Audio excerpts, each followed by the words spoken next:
Peradventure liftoff. Welcome, everyone, to tonight's Midnight Ranting. Is God immoral for creating those he predestines to hell? Or rather, is God a schmuck for sending everyone, including children, to damnation? Thus, on this episode, we talk about some roasting and toasting in Yahweh's torture chamber. So come join Randolf Richardson, James W., and Amy Newman as we search for a deity who's supposedly everywhere.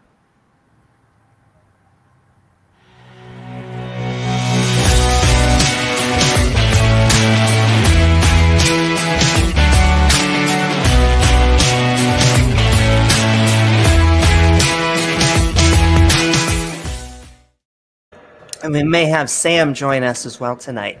But okay. I don't know if I see Will Stewart's in the chat too. He was the fellow I was debating with tonight. It was a very enjoyable session. Anyway, go ahead. Amy. Will. Oh, really? Well, he's absolutely going to be invited too. We're going to have an open mic session in just a little bit. So, for all the terrible deeds that Yahweh does, like trying to lure a father into killing their son or drowning entire planets of people, he at least lets you die. That's right. The Jews, the Torah, and the Old Testament have little to say on the subject, mostly just passages about people lying with their fathers, and as Games of Thronesy as that sounds, Sheol, the concept they present, is vague enough to be interpreted in a multitude of ways.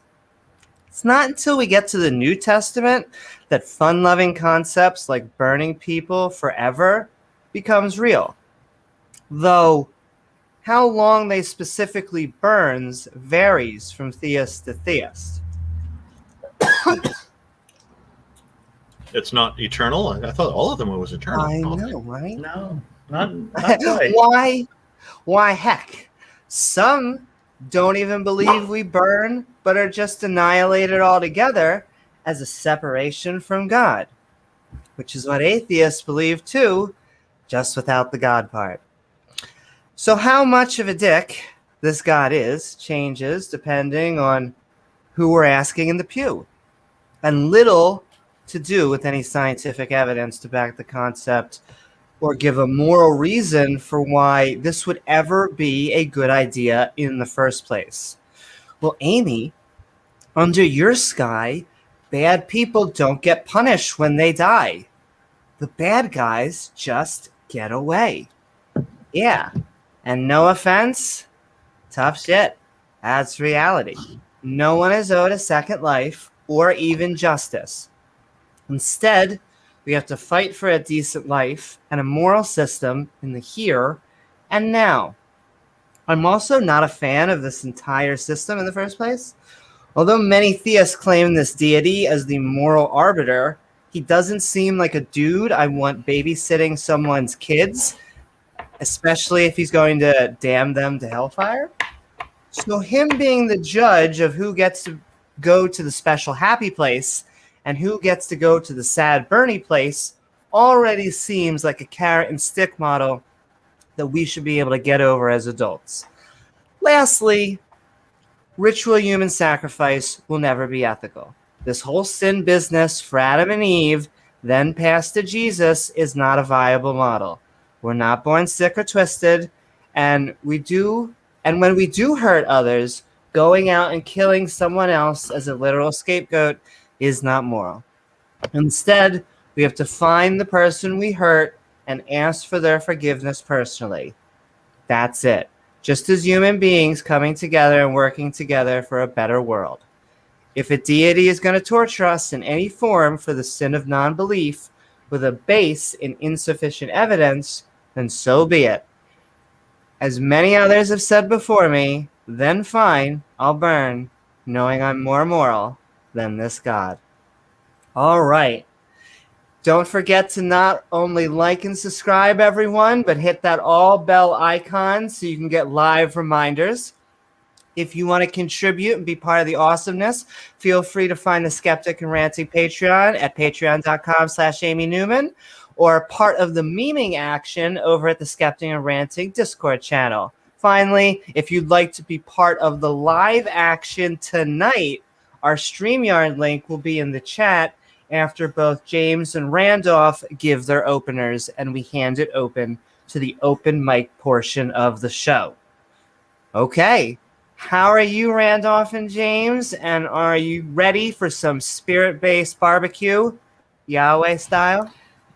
Always. It's always time for some Yahweh barbecuing. So, I thought this debate, of course, it was a civil debate. Randolph's debates don't tend to be dumpster fires because he usually keeps everything level. And so we saw a good discourse in this debate, a good flushing out of the issues. And, so we've been going through our Bible study. We just wrapped up Genesis. And so far, we don't hear anything about hell. And in fact, it doesn't even seem like whether you believe in Yahweh or another God is not even really that big of a deal. There's no eternal consequences in line. And that's because when that was written, that wasn't a concept that anybody knew about. If that was something that your eternal soul was on the line, you kind of think it would be something God would tell you about right away. That would seem like it would be a pretty important thing, but it doesn't really come up until much later in the book. But that's how myths are created, and they start and they get edited and they compile, and so there we are. Not that the idea of eternal punishment, of roasting people alive forever, is really very moral. I don't think anybody would fathom it's moral, and I didn't even see that being defended in the debate today, because hey, he's God. He knows more than us. He's bigger than us. We can't comprehend him. So you run into this Christian morality, which is arbitrary. It's just, if God does it, it's good. Even if it doesn't seem good, or if you can't understand that it's good, it doesn't matter because he's God. And Amy, Randolph, this God, he can do really mean things to you after you're dead. I mean, he can do really bad things to you if you don't want to worship him forever. So doesn't that mean you just want to fall in line and worship him forever? I mean, he will, again, do really mean things to you. And anybody who thinks there's any morality in that is, I don't know what to tell you, because that's, to me, it's the antithesis of evil. It's a very vile concept, and I don't think anybody, even they, really understand it or defend it. They're just, hey, if God's going to torture me forever if I don't love him, I might as well just love him. Hey, good to be me, bad to be the people who can't believe. So let's hear for what Randolph has to say, though. I agree. And so with that, Randolph, Midnight Ranting, both the debate and the subject, is God immoral for creating those he predestines to hell? What are your thoughts? Well, first thing comes to mind is Pascal's Gambit, or better known as Pascal's Wager. Mm-hmm. Is gambling ethical? Is it moral? That's probably a question that could be tackled by modern day debate as well. It certainly has led to a lot of interesting outcomes for people, some terrible outcomes, and for a very small number, some very good outcomes. One of the problems with gambling is that the odds are normally stacked against the gambler, not the house, not the casino. And because casinos are businesses, they're there to make money, and people running all these different lotteries and whatnot, they're there to gain the benefits of it. Otherwise, why do it if you're not going to profit from it? So if you run the casino, you can set the odds. So when people like myself want more information, what we're really saying is that we want to know what the odds actually are, and then instead of gambling, we're trying to make an informed decision, almost like an investment, based on having better information about what it is we're investing in. And that's basically what we're trying to do. but the problem is there's so many claims being made, like, oh, we can't know what's in God's mind, and or what God's actual plans are. It's too big for us to understand, and things like that. There are many things that I don't understand in life, but I'm able to at least get some basic idea of where those things are helpful or not.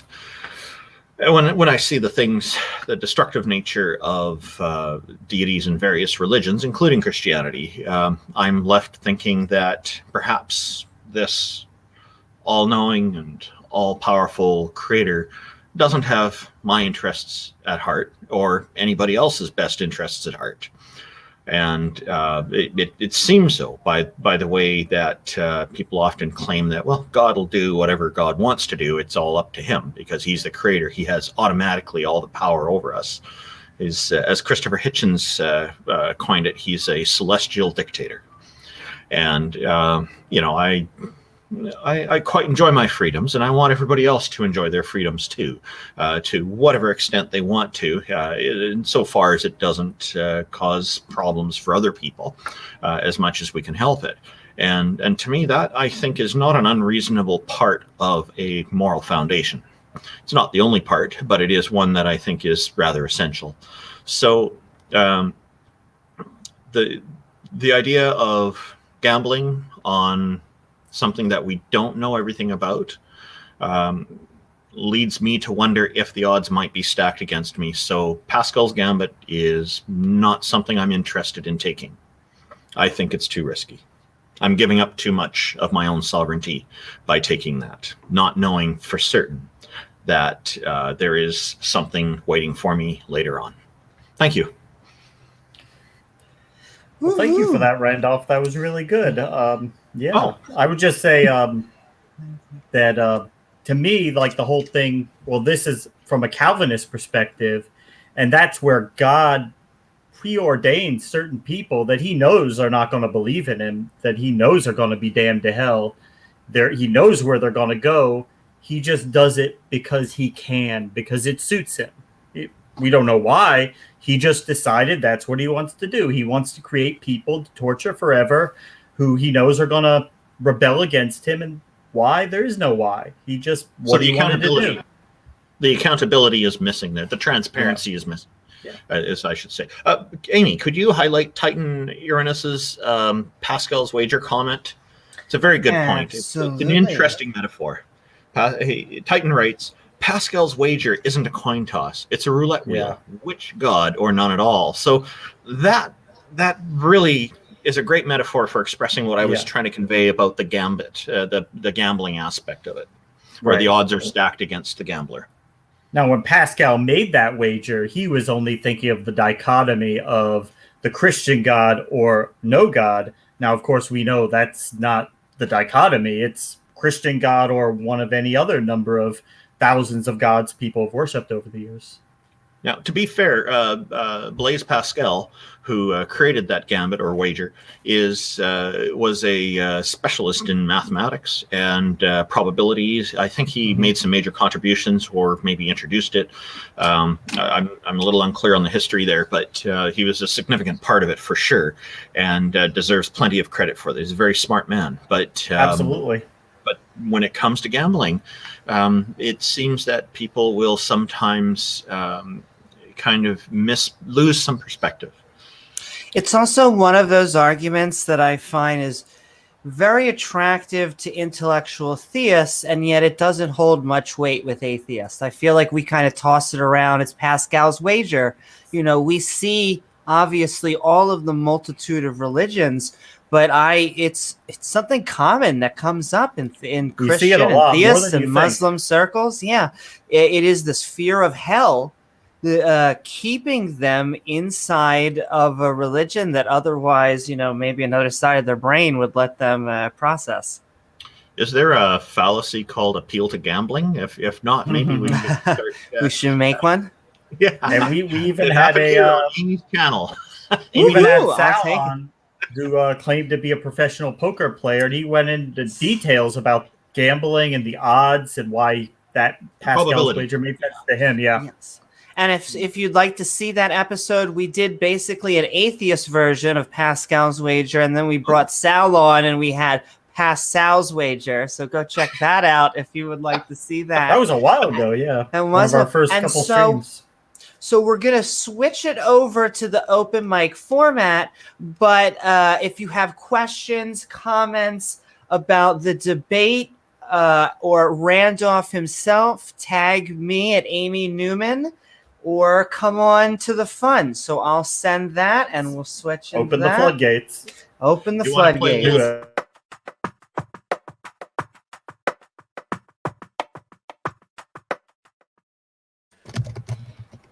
I'm sorry, I cut you off. What were you about to say, Randolph? I was about to say, are you going to play a little intermission video? She got you. just beat you to it. I played a prophecy, see? And I'm not even, I didn't even have to drown anyone or part a Red Sea or anything. It was great.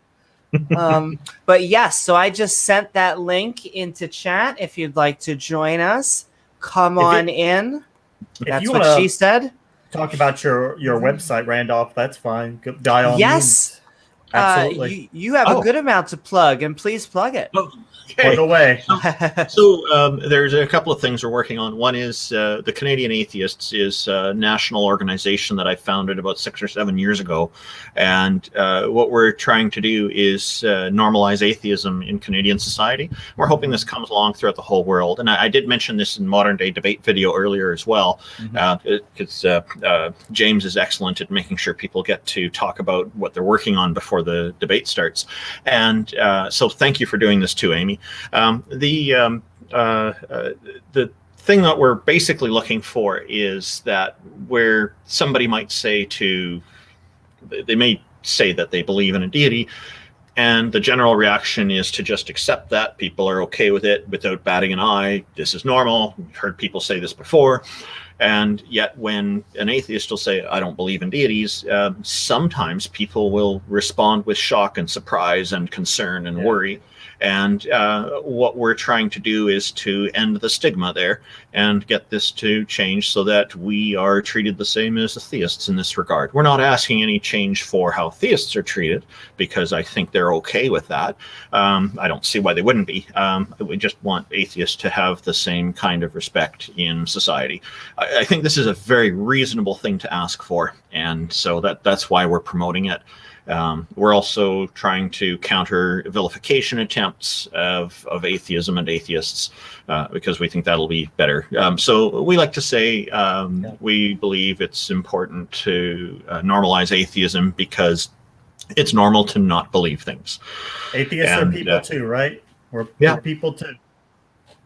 Now, the construction you see behind me is for my future. Oh, yeah. So Canadian Atheists, you can get to the website at www.canadianatheists.ca. Thanks for reminding me, Amy. I figure that's what you're about to say.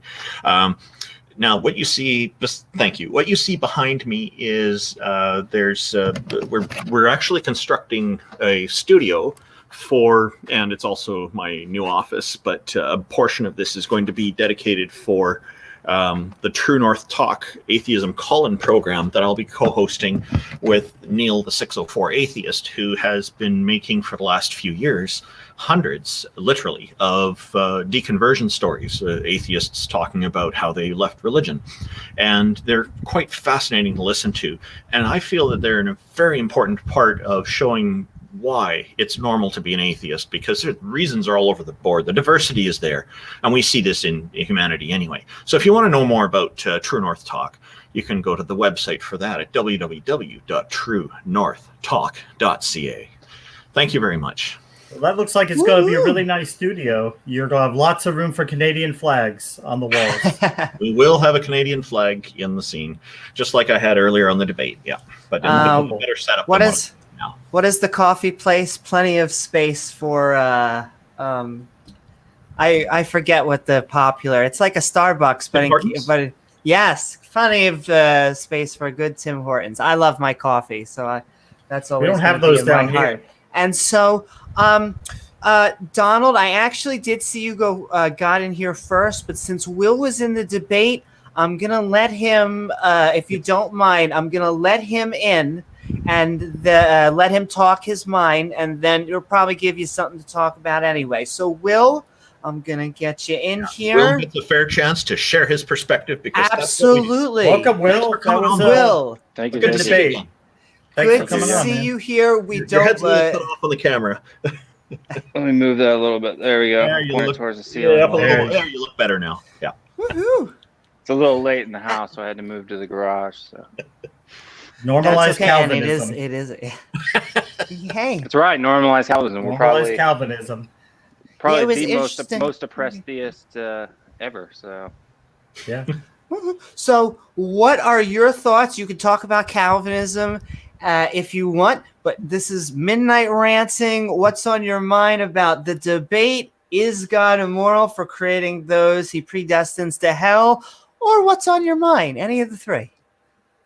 I just think that for me, it would be, if I am honest to the worldview that I have, it would be illogical for me to hold a different position than I have. And I think that one thing that can really be frustrating, and I kind of mentioned this to Randolph on Twitter a little bit, but sometimes I think a lot of the reason why you don't see a lot of Calvinists in mainstream debates, or if you do, they tend to not come back, is because it's really difficult to debate with someone who's not willing to defend God, right? So the Arminian, or you would say the majority position of theism from Christianity's point of view, is that they have to do everything they can to defend God because God is not capable of doing it himself.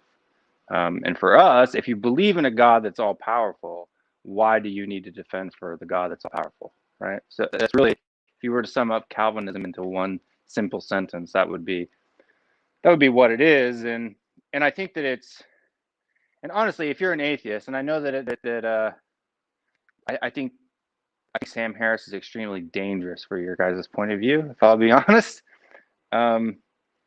because he, especially if you're looking at things from my worldview, is that he's basically arguing from the same philosophical viewpoint. It's just one's atheist and one's theist, and it's the philosophical.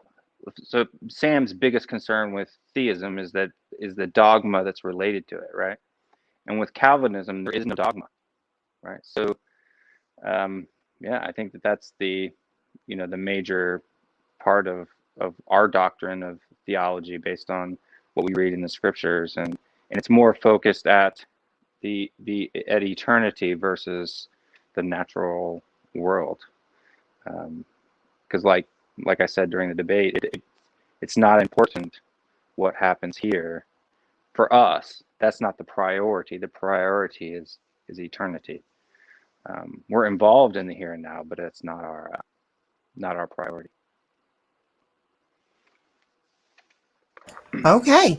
Thank you very much. I have comments, but I'm going to save it because I think Donald wants to get in, and I find your perspective so interesting because, like you said, Randolph you wants are. to interject for. Oh, absolutely, Randolph. Did you want to say something? Yeah, I did notice during the debate that you mentioned Sam Harris quite a few times, and I wasn't ignoring that. It's just, he does tackle morality in very interesting ways, and he comes from the perspective of being a neuroscientist as well.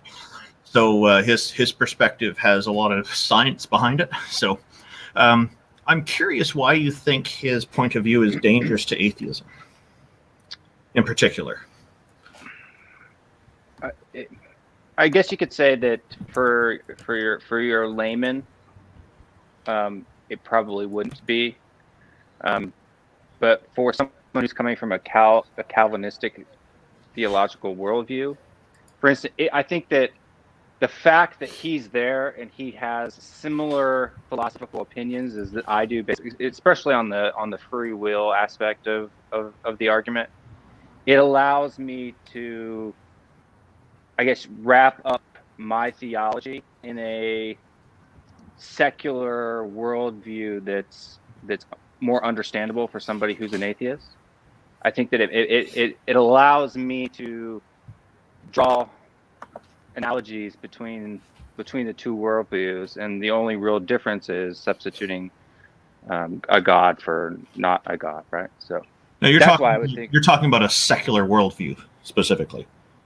Yeah. So I mean, it's basically the theory of the non-existence of free will, right? Yeah. Because in Calvinism, that's the huge thing that separates us from.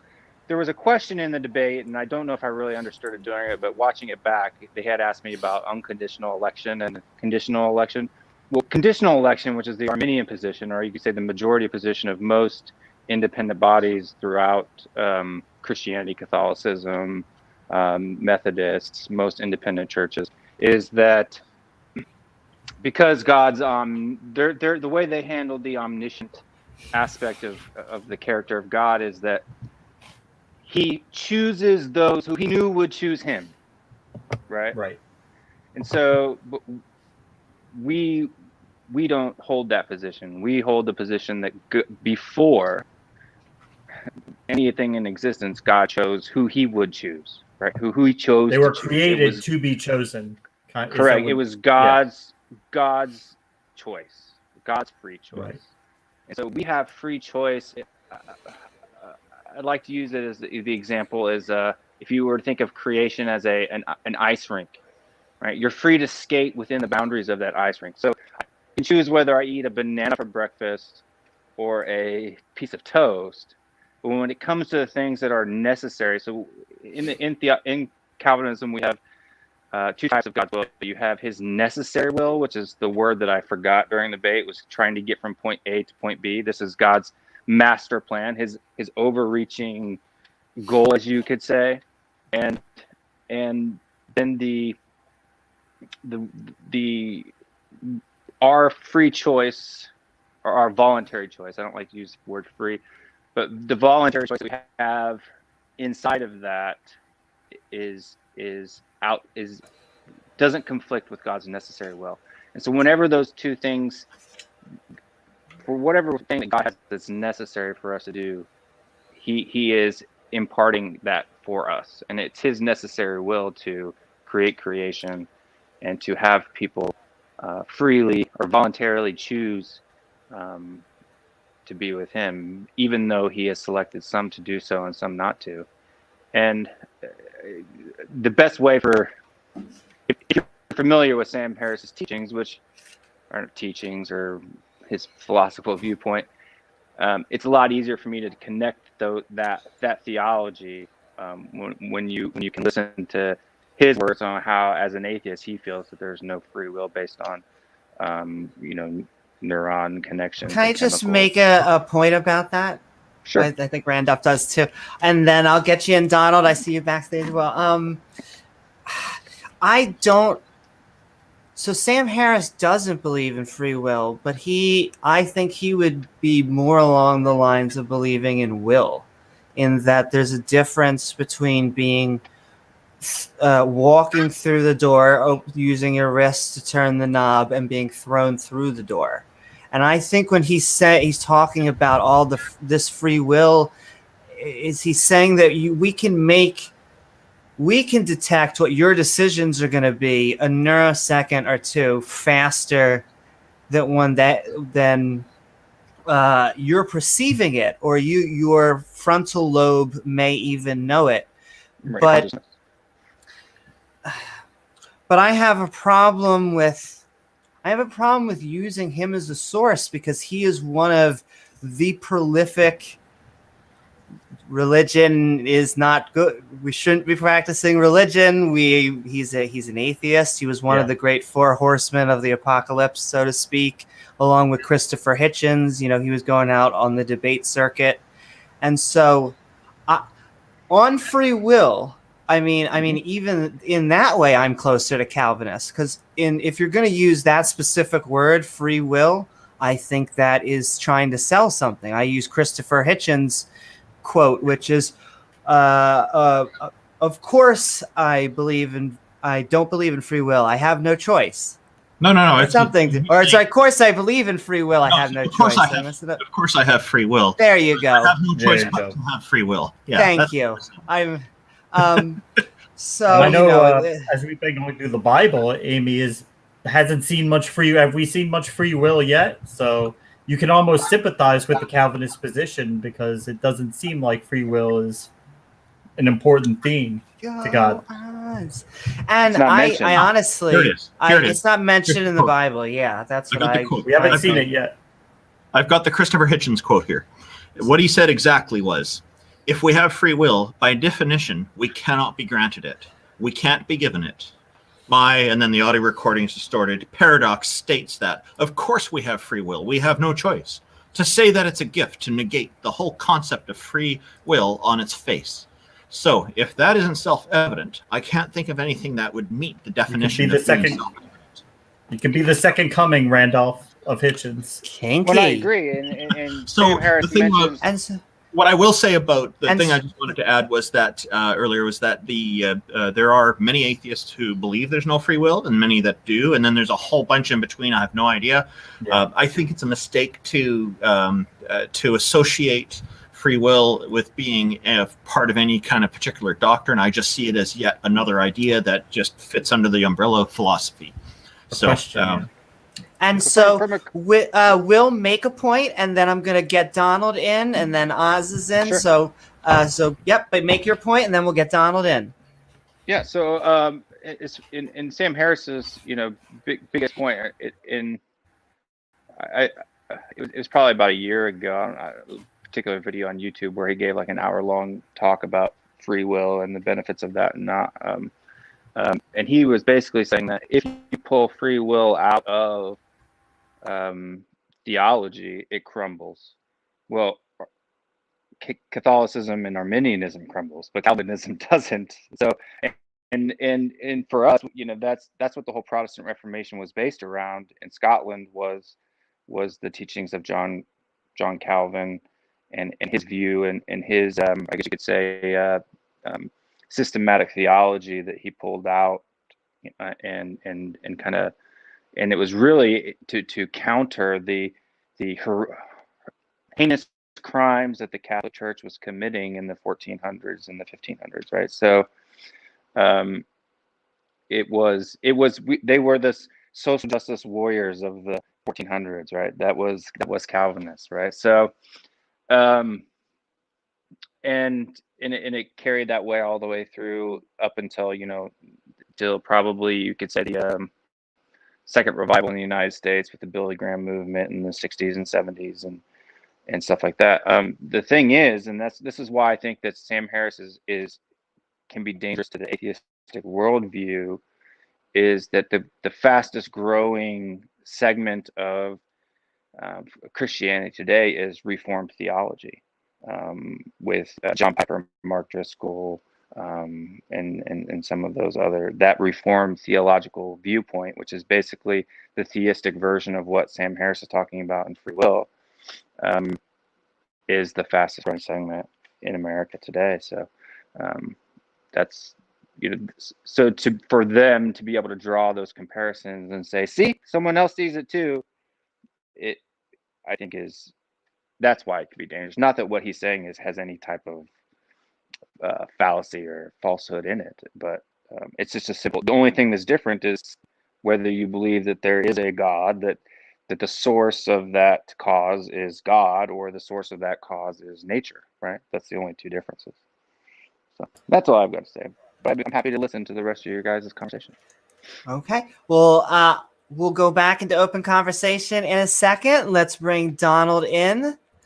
Donald, we're midnight ranting. Is God immoral for creating those he predestines to hell? Did you see the debate? And if not, what's your feelings on the topic? Or did he? I seen parts I of don't know it. if I he was dropped busy, off. so I couldn't watch.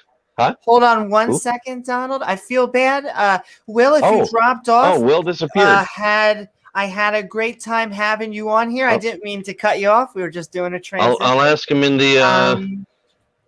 But Did if you not, lose your connection? I'm asking him in chat and see if we get a no, that's okay. response in there. Either way, Yeah, I feel like he was getting his viewpoint out, so I'm happy. And so, Donald, what's on your mind? And he's welcome back anytime. yeah, I hope he's coming back. I don't know. Maybe his internet went out, or maybe he thought this thing would only fit 4 people in it. I'm not sure, but That's okay. But what's on your mind? So is this deity but I can be immoral for- but I can be relatively sure whatever it is, he figures it was God's will. Oh no, it was it was the 5G deities. Is he back? You're I'm back. back. I will. Yep. Hi. Yeah. Sorry, I was. No. I hit Ron X when I was closing out a window. So. Oh well. I know. Yeah, that I was just telling Amy whatever happened. You probably figure your God willed it to. And okay, Am I Donald. wrong? So Am I wrong? well, and it's predestined, right? Yeah. Yeah, as far as is God immoral to have created people that were predestined for hell? If that in fact did happen, then yes, absolutely. And I'll say why. Because we were talking, you were talking about free will a little while ago. I recall when I was younger, I was raised in a Christian household.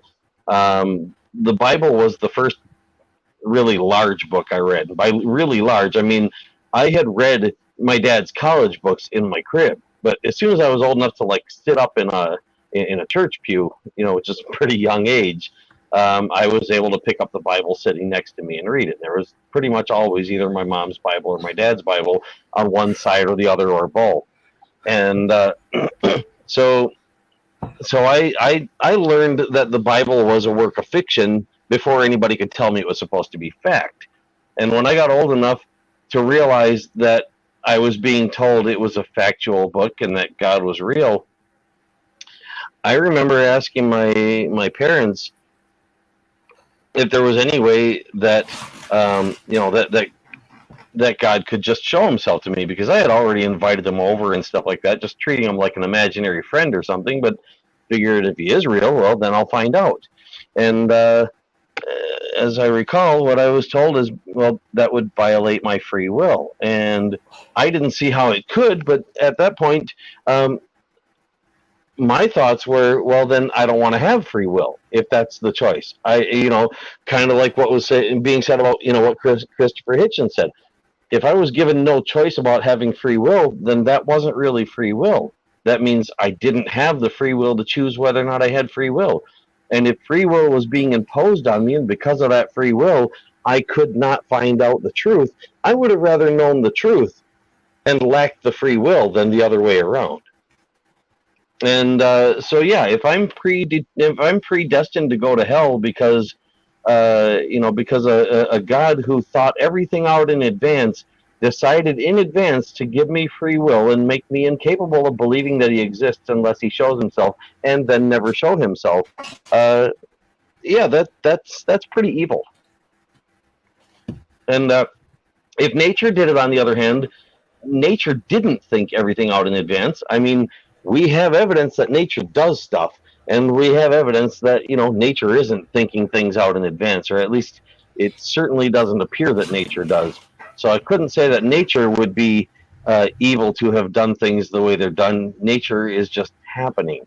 But if a God actually thought this stuff through, and his intention from the start was to torture me forever for being a good person who doesn't believe he exists, that's evil. Sure, and I totally understand. Yeah, I totally understand how you would come to that thought conclusion process. Yeah. And there isn't much that I can be real sure about in this world, but I can be quite sure of that if that particular thing is what happened, then yeah, that's an evil God. I don't think that God is real.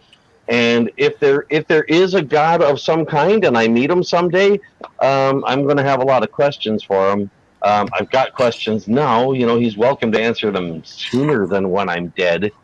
But maybe he'll show up on one of the streams. Do we have so, maybe? I'm gonna let Will, if you want to do a really quick, if you have a statement. If not, I'm then gonna bring in Oz and then Simon Funk, and then I'll hand it back to you anyway, because Amy, it's gonna be lopsided. How about just bringing them in so they're on screen at least, instead of just waiting backstage? Sure. Well, I normally like to. So let's get Oz in. Just because they've been waiting there for a while is all I'm thinking. So Oz. Oh, by the way, Will, I just sat something down on my computer right in front of my phone that I'm doing this from. So your God can know what it is, and he can tell you, and then you can tell me, so I can know your God's real. If he wills that to happen. So Right. just But putting the that out problem there. is that if he doesn't will it to happen, then I can't. There's nothing I can do about that. I know, but I'm giving him permission to read my mind. So if he doesn't want to violate my free will, he doesn't have to violate my free will to He tell doesn't you care. what it is that I put there, and then then we'd know. So yeah, so if he doesn't will it to happen, then that means either God really wants me to burn in hell forever, or he doesn't care that I'm going to burn in hell forever, or And- that it's just not true. And you so, know, and I so I one of the just three. want to.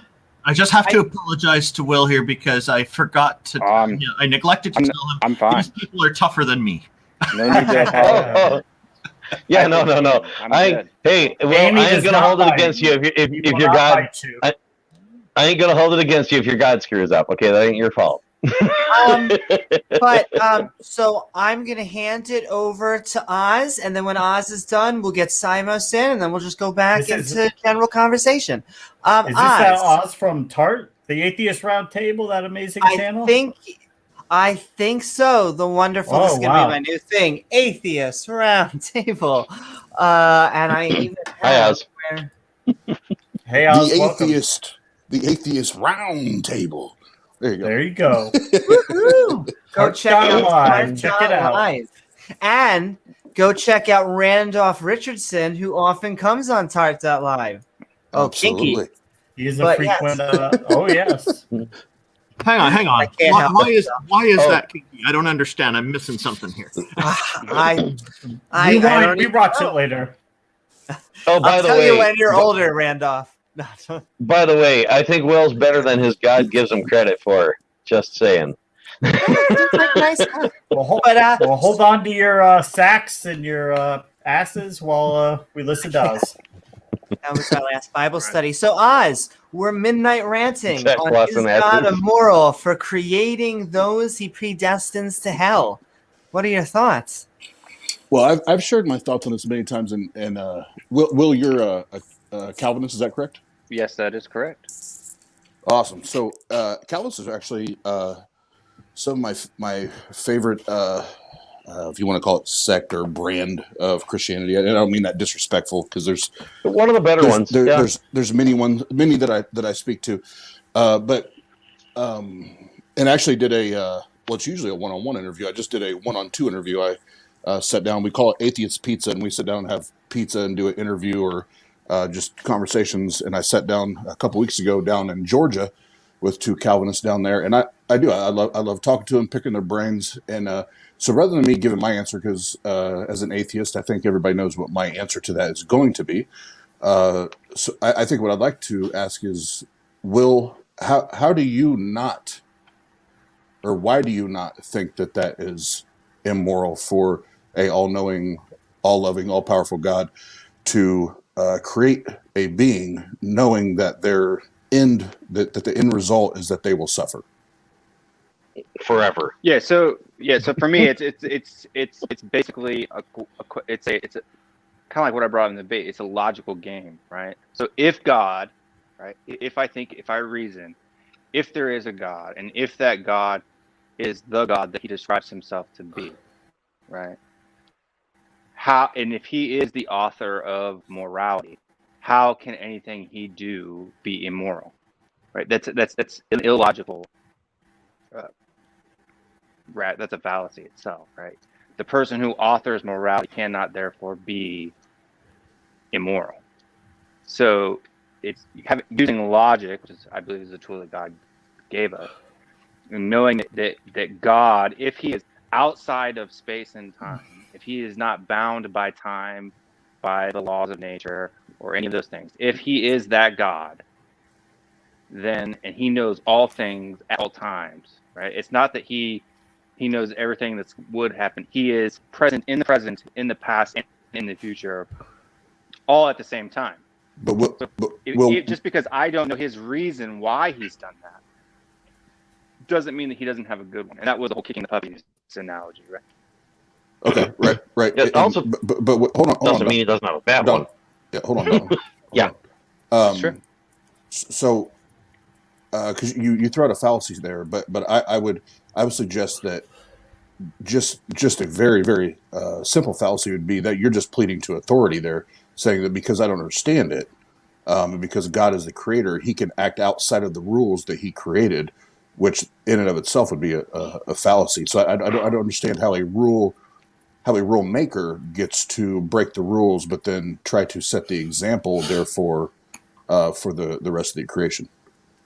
Well, I mean, Special because he's pleading? not he's not inside his creation, right? So is a computer programmer limited to the program that he wrote? No, right? He's Well, outside that program, right? right, His interactions with it would be. But it's Sure. still going to be Exactly. limited, and it's that's still why gonna he be- uses nature to interact. That's why he uses creation to interact with creation, right? Okay, but still, even if you want to use the computer programmer model, the program is still going to be within the constraints of what the programmer can program or write or build, right? Within the constraints means within his With ability. his knowledge, ability, and talent or education to do that. Right. It's not to the extent of his abilities, right? I can build a simple program that turns a light on and off, right? And Well, I'm able to act if I were to- inside that. If I were to go through the trouble of building a computer program to simulate a world like this one, if I wanted to, simulate every last detail I could that I would consider moral to simulate, one attribute I would not simulate, at least, the worldview that you're having, if I was going to simulate that, I would not be simulating the characters in the game that are going to hell being able to suffer from it. At the very least, if they absolutely had to go and spend forever in hell, just let them, just let them enjoy the flames, like roasting marshmallows or something, or not have any feelings about it at all. Because if you're the computer programmer, you have that choice, and I thought that was worth mentioning. God, all-powerful God, had that choice. I do believe that he had the choice, right? If you believe that he's omnipresent and omniscient. So then what he did is evil. What he did is evil as far as we can understand and comprehend and reason, right? But if, for instance, he's looking at, we're looking at 90 years. I understand it to be evil. Yeah. Or Okay, 4,000 years or Well, 250,000 years. If God can't comprehend that it's evil, then I'm. If God can't comprehend that it's evil, then I'm smarter than God is. So let Oz and maybe Will make one more point, and then we're going to get Simos in, but then we'll go right back into the open conversation. Yeah. Donald, do you want my final point? Yeah. You mean, do I want to hear it, or do I want to give it for you? Because give it. No, he just wants to make sure you're done so that he's not talking over you. Oh yeah. Okay, go ahead, Oz. Thank you. So Will, my question off of that, the direction I was trying to go with that is even if you it's a God that you don't understand from a humanistic level why he would or would not create something a certain way. How do you then, as a human that you don't have full understanding, how do you ground it? Because you threw out the word logic. How do you ground it logically that it's okay that he created a certain part of the people around you, probably even people that that are around you, that when they were created, they were ordained or predestined to suffer for eternity? How do you ground that? How do you justify that as a human? How I ground it as a human is that the God in and the thing I was trying to get to the end there, and that kind of tied the two thoughts together, is that if he sees the past, present, and future all at the same time, and the decisions and choices that he's made are based on that, view from outside of time and space, what seems to be a evil to us now could eventually end up being a net positive to the majority of humanity, right? But It could be. I don't know that for a fact. exactly what. Yeah. If I could pause right there, because Sure. I know Amy's wanting to bring somebody on. So if I could pause there, because you and I appreciate your honesty there. You don't know that, and I don't know that. So what I'm trying to figure out for you and any Calvinist that holds that position, I for the life of me cannot figure out or compute how you can justify that and align yourself with that. If you really do care about people, and you love people, and whether they are suffering either here on earth or for eternity, I'm failing to make the connection on how you justify that in your own mind. To be honest with you, it's hard for me to separate my anecdotal experience from the logical one. My logical mind tells me that it's logical to presume, right? Because that's all it can be, is a presumption, because God hasn't revealed all forms of knowledge to me. To presume that a just God has reasons for why he has done what he's done, when he has said that he's done those things for my good, right? So was it good for Joseph to be sold into slavery and to be beaten and whipped and go through all types of suffering? Was it good for even God's son, right, to be beaten and whipped and mocked and all of those things? Is any of the suffering that anyone goes through in this natural life worth it? Only if, and this is what the freeing part, and kind of Sam Harris goes into, is that when you think that free will does not exist, and you separate yourself from that limitation, which is kind of funny, you're thinking of free will as a limitation, but it really is. It causes me to have zero pride in myself, right? And so if you look at what God is wanting, he's not wanting you to not eat shellfish or not do this or not do that, or not sleep with this or not sleep with that, or do any of those things. What he wants is reverence. That's it, is reverence. Right. And to my point though,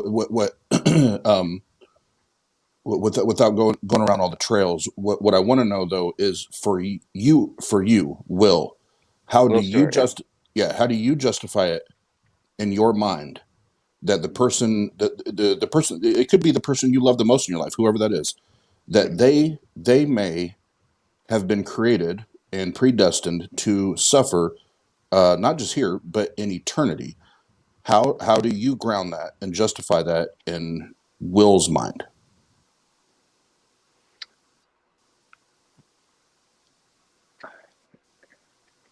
It's hard for me to justify something that I don't have the authority to justify, right? So you have to understand the mind, the worldview that I'm coming from, right? Just the same way it's, go ahead. I just wanted to speak to something you were saying earlier. You said that, you don't know the outcome, that maybe something good will come out of it, but you do know the outcome of eternal torture, because it's eternal. That's never going to turn into something good. That will be something bad, literally forever, by definition. And, I can agree that, sure, maybe some of the suffering, temporary suffering happening here in this life, if there is an afterlife, might lead to something better in the afterlife.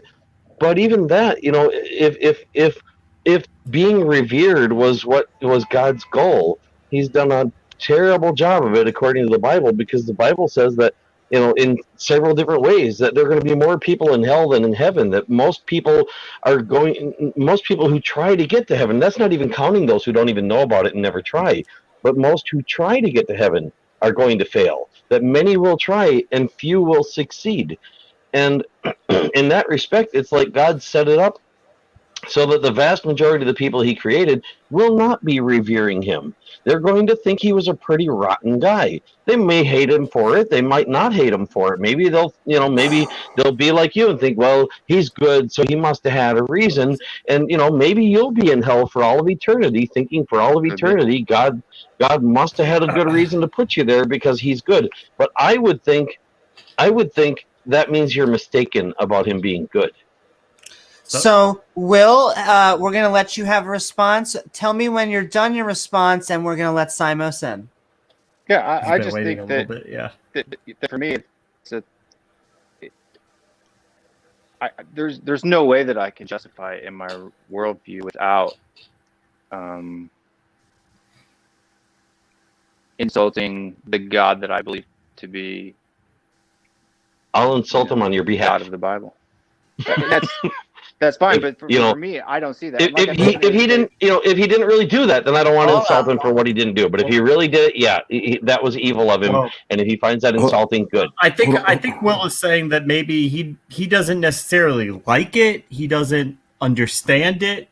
He's just recognizing the way things are, and even if he doesn't understand it, even if it's not the way he would have done it, it is what it is, and it'll probably make more sense later on when God reveals it to you. Is that maybe an approximation, Will? Yeah, right. I mean, because that's the only answer that I can have. Not simply because that Scripture also says that, but it's because that's the logical thing, right? If God is what God is. That was my point. I can guarantee you that it won't, because you already know the eternal outcome of eternal torture. And that's so it's in the definition. Amy, if I could say, really, I'm sorry. Absolutely. No, you're fine. Go ahead. And Will, I apologize. Dak, I love you and respect you, but I don't know what the point and all that was. We're trying to get to the point of justification, and then sometimes you got to be respectful of the conversation going on. And that I feel like, I just want to. I feel like answer. Hold on, see, you're doing it again. Yeah, you're doing it again. Sorry. Just wanted to answer what he was referring to earlier, but go ahead. Okay, we were having a conversation, and then you derailed it. Sometimes you need to learn how to be respectful and let people talk. Then you can jump in at the end. And okay, you know what? We're gonna jump into a new conversation anyway, because we're gonna bring in Simos Funk, and Haley's backstage too. People. Simos. How are you doing? Midnight Ranting is God immoral for creating those who predestined to hell. What are your thoughts, feelings? Yeah, hi. Okay, so quickly, it's a shame Randolph's gone, because I was going to just give him a couple of compliments on the debate, but that's okay. I'm sure he knows. Okay, so again, I don't want to. I'm an atheist. Let me just say that, Will, straight out. I've got one devastating critique for you, which I know you're going to disagree with, but I'm afraid logically you're an Arsenal fan. But nonetheless, Will, I'll get to that in a minute. Firstly, I want to thank you and Ralph for just picking a debate title, which is at least. Oh, there we are. He's back. Great. I want to thank you and Randolph for picking a debate title, which at least has some credibility in trying to pose a question which can give some kind of interesting debate and answer. So in this case, it's the word predestines. And obviously that implies a particular type of definition of God. And therefore, Will, you won, because under that definition of God, of course, he can never do anything immoral. And therefore, the very question itself, in some sense, is nonsensical. However, it's a good talking point because, of course, as Dax said, this idea of eternal hell and eternal punishment can't be justified in any human sense. I will point out that I did not accept that standard of morality. So, from both our perspectives, I don't think either of us won the debate. Is how I look at it, we both ended up just not finding a point of agreement on what qualifies as moral and immoral for this sort of thing. I think. Would you agree with that, Will?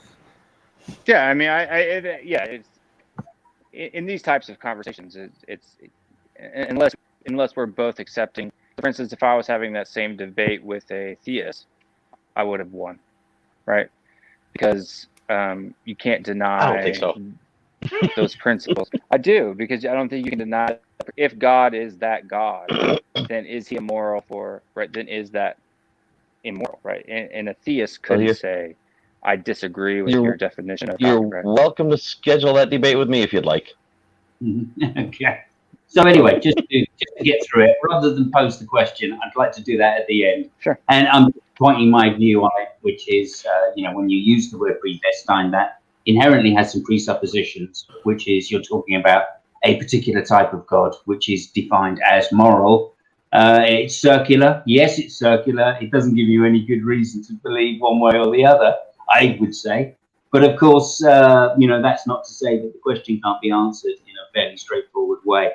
Of course, when we say predestined, we are making an assumption of the type of definition we're using, and it could be that this particular God that predestines you, the one that does exist, is evil. We could level the evil argument, right? Evil God argument, and say, well, in which case, of course, it's immoral. Yes, that's what we want, right? Because he predestines you to hell, right? That's what he wants, and of course, we describe that as immoral from our human perspective again. But notice how I'm always going to go back to the human perspective of what we mean by moral and immoral. And that's why I think the argument of, well, God must have sufficient reason doesn't cut it for me personally. And that's again, it's an individual thing. It's against the definition, which is obviously the omnibenevolent God definition. And I accept that. I do accept that. So I'm not trying to say anything there. Okay, now onto my devastating critique of Will, from which he will not be able to recover. Of course, I'm an Arsenal supporter, and you have a Spurs logo in your background. So I'm just you can never win, and you can never be right. So there we are. That's a London beef thing right there. But what's your team, Simos? Arsenal. Arsenal. Okay. And so with that, I'm going to bring in Haley. I'll let her say whatever on her mind, and then we'll go back into the open conversation. Haley, how are you doing tonight? Hello, what are your thoughts on, is God immoral for creating those he predestines to hell? Or just on how you doing? What are your thoughts tonight? I knew it. Yeah, that looks like a neat guitar. Yeah, Guitar Hero. Well, I was just thinking about how one of you said something like not everyone's gonna make it to hell or something like that. Like, so one of you said something like only a fraction of the earth is gonna make it to hell. And yeah, that's one of the principles in the TULIP model. TULIP is an acronym that's part of the religion that Will is in. So maybe Will can talk a bit about that. That's the elect, I think, is the word you're looking for. Can you tell me about it? Yeah, so I think all Christianity believes that not everyone's going to hell, right? They don't believe the whole world's going to hell, right? It's just the difference. Yeah. It just depends on if you believe. So there's basically two types of election in your mainstream Christianity, and one is called unconditional election, and one is called conditional election. And unconditional election means that there's no condition based. There's nothing you've done to deserve to be elected. God just chose on his own who he would save and who he wouldn't. The other one is conditional election, which means that there's a condition required. You must choose out of your free will to serve God, right? To believe in him, and it's your choice that saved you, right?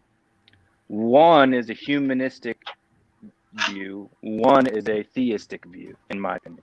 And that's the simple explanation of the differences. That makes sense. So what, say it again? The whole thing? The whole thing, or was I was about to say?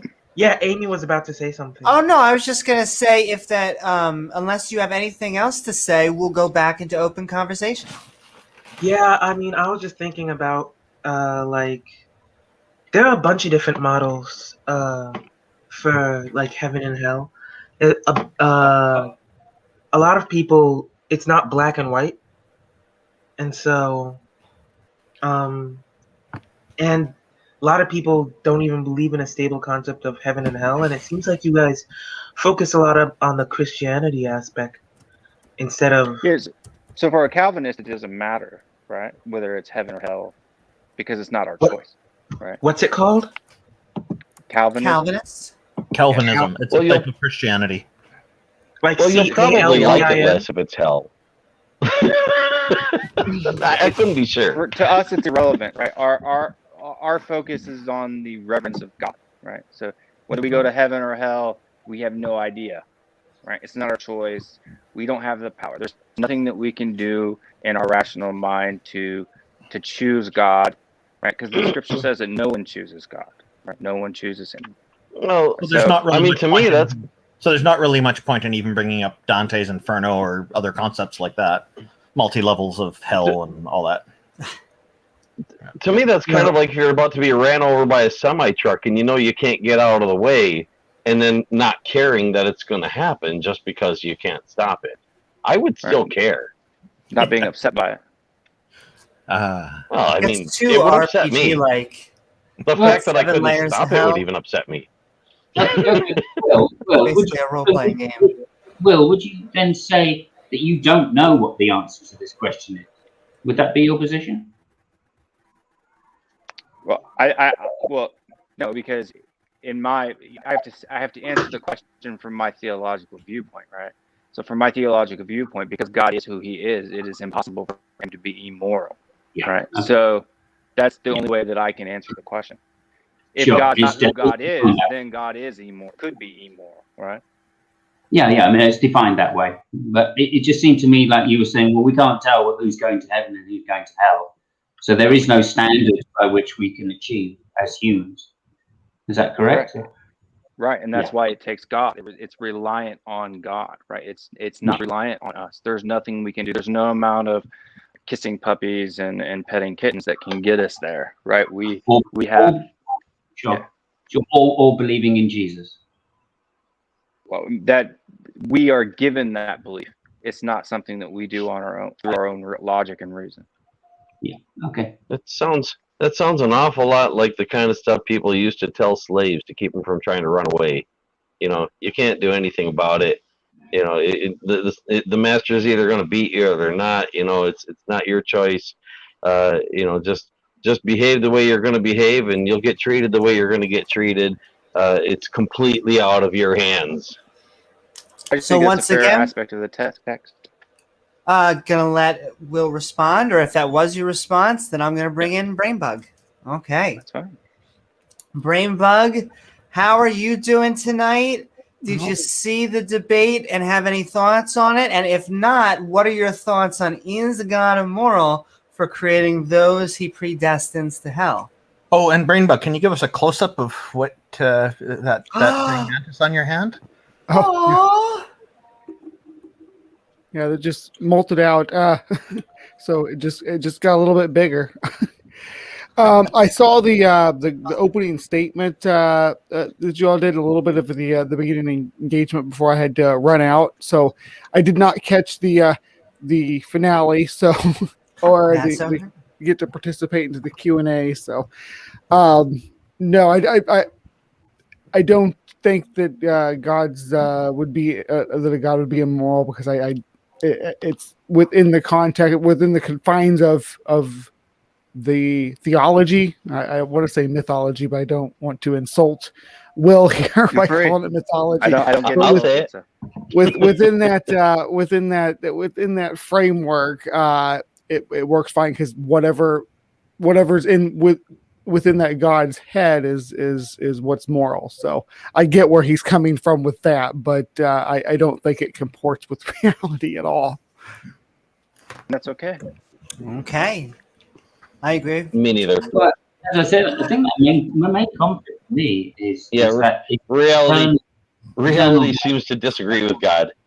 eternal damnation, right, for some finite sin, without being able to use our free will to judge the efficacy of that action. Now that seems to me the conflict, which is not explained by either Calvinism, other than it's a mystery, which is not an answer which I would accept, of course.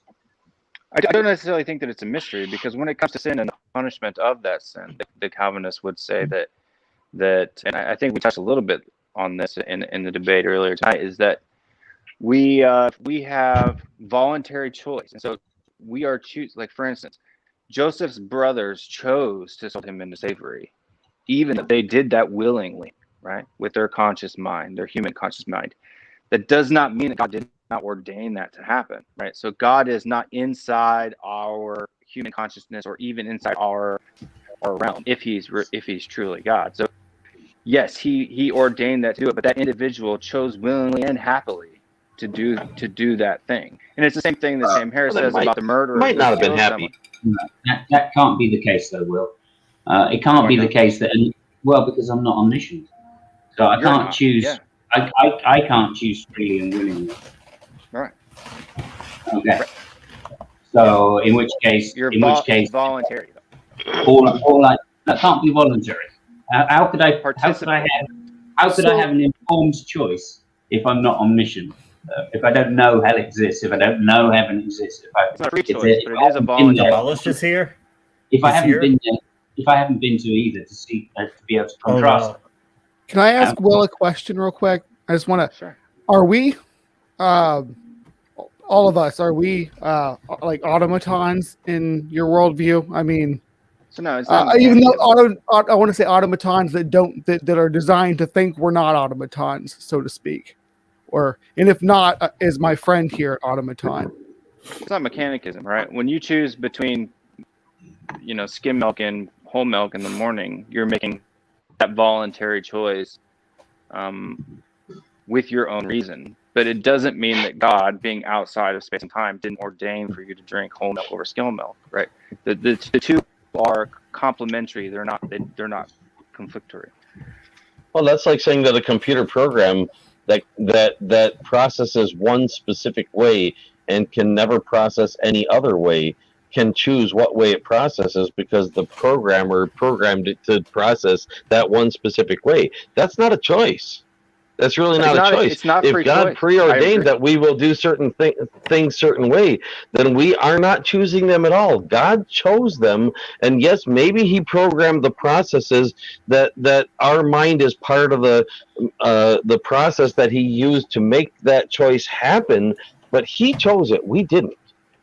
Right. He ordained in that it, case, right? So let's take He made that choice. That means we AI. cannot.